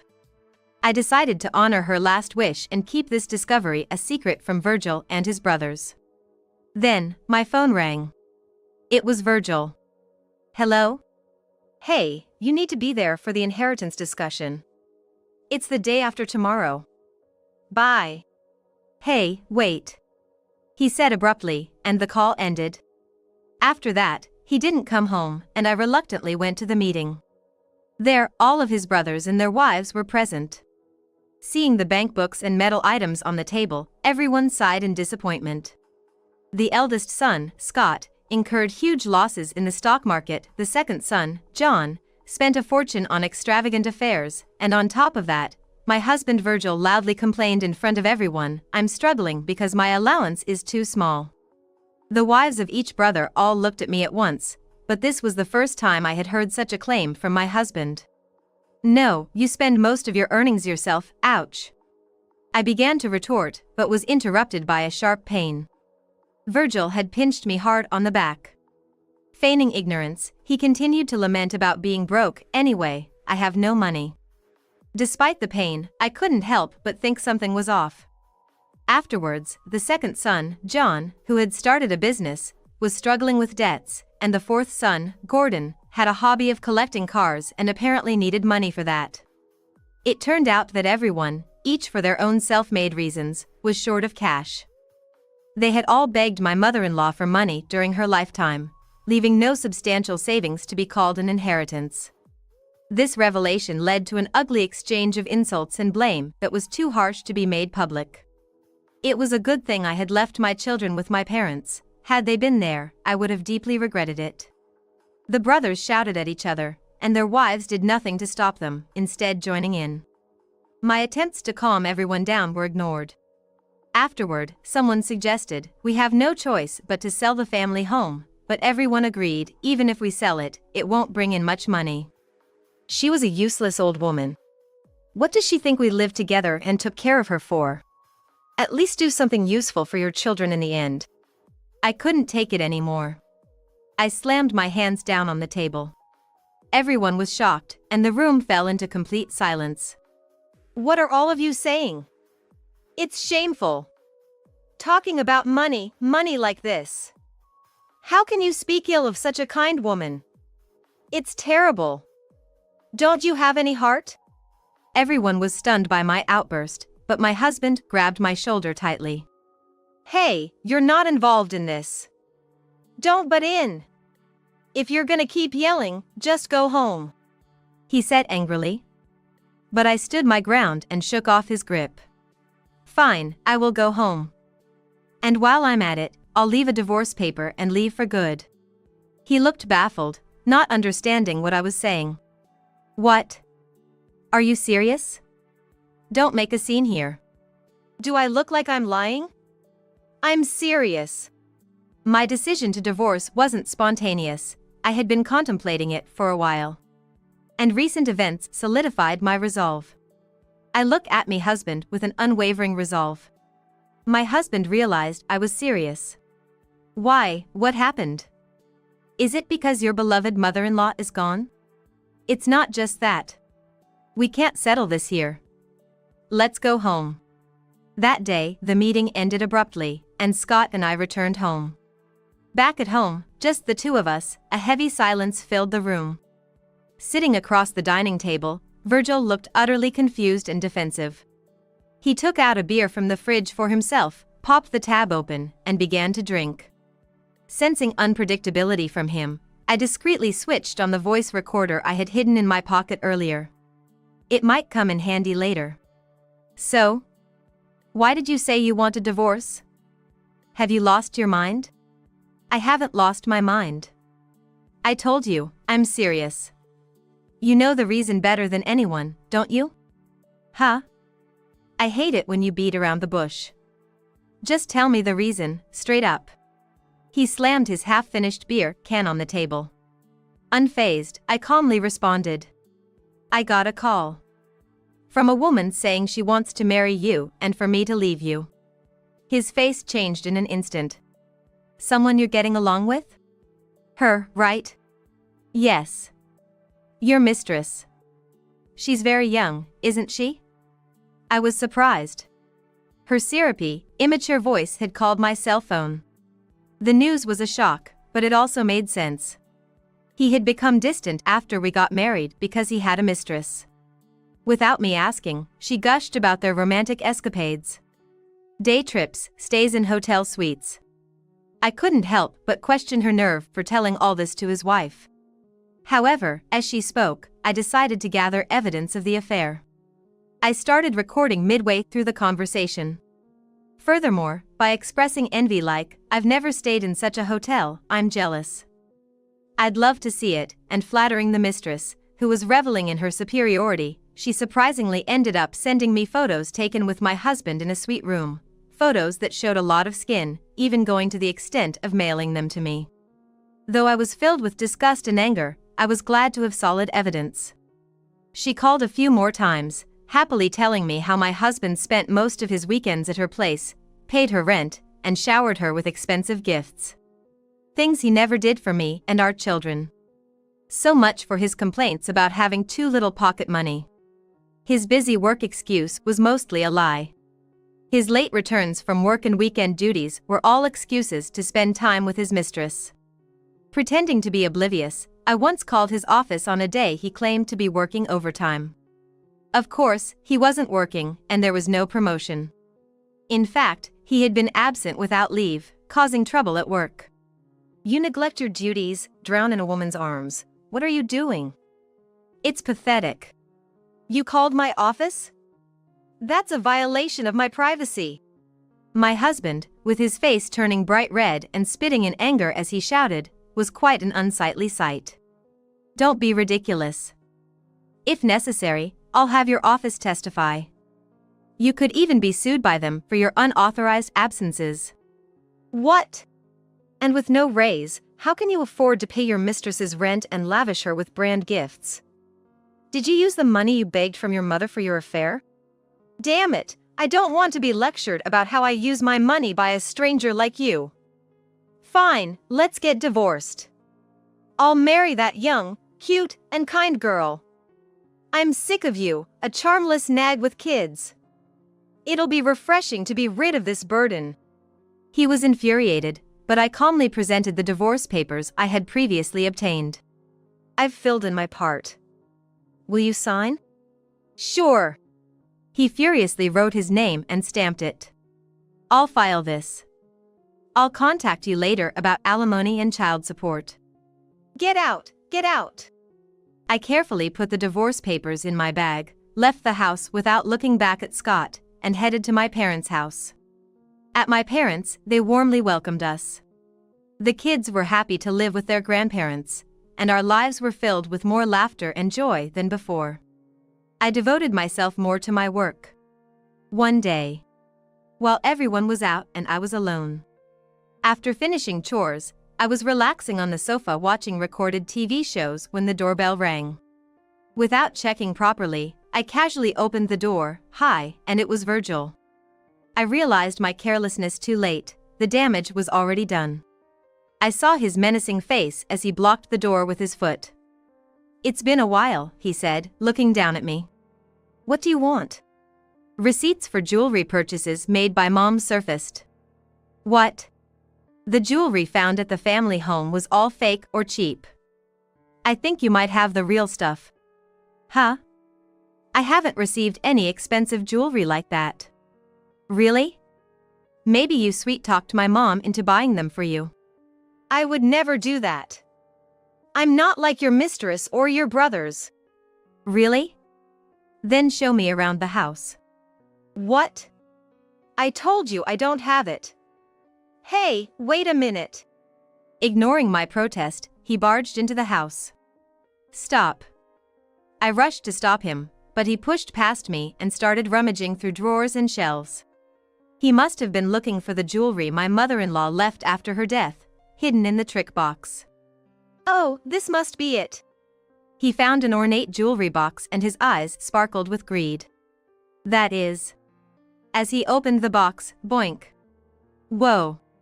From inside, a realistic toy snake sprang out forcefully. It was something I made for a magic trick.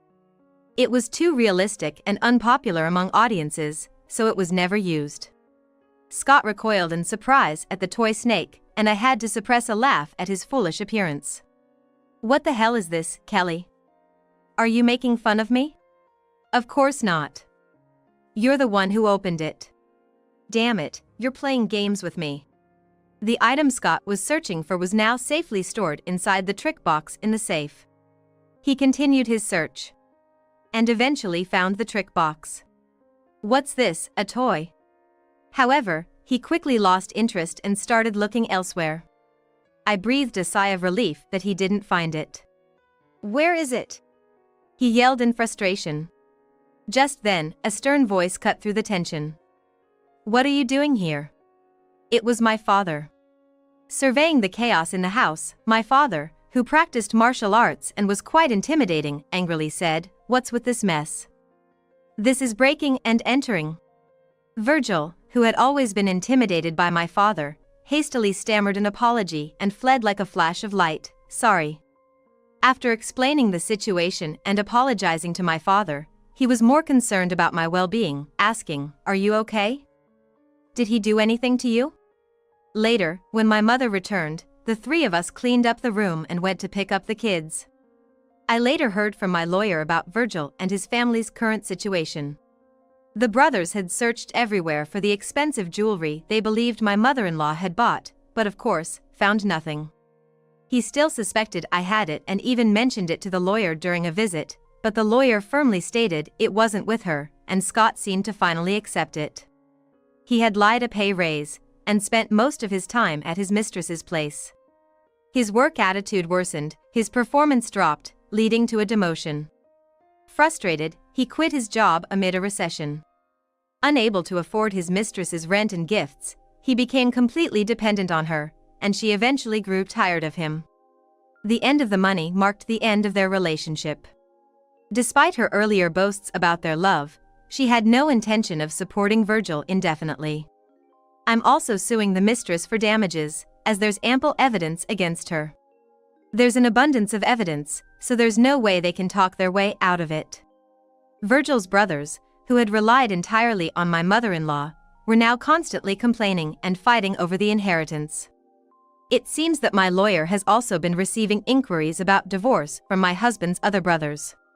The lawyer, due to professional ethics, has no intention of taking their cases, but it seems that several of the other brothers are likely to get divorced soon. Following my parents' advice, I had the jewelry from my mother-in-law appraised.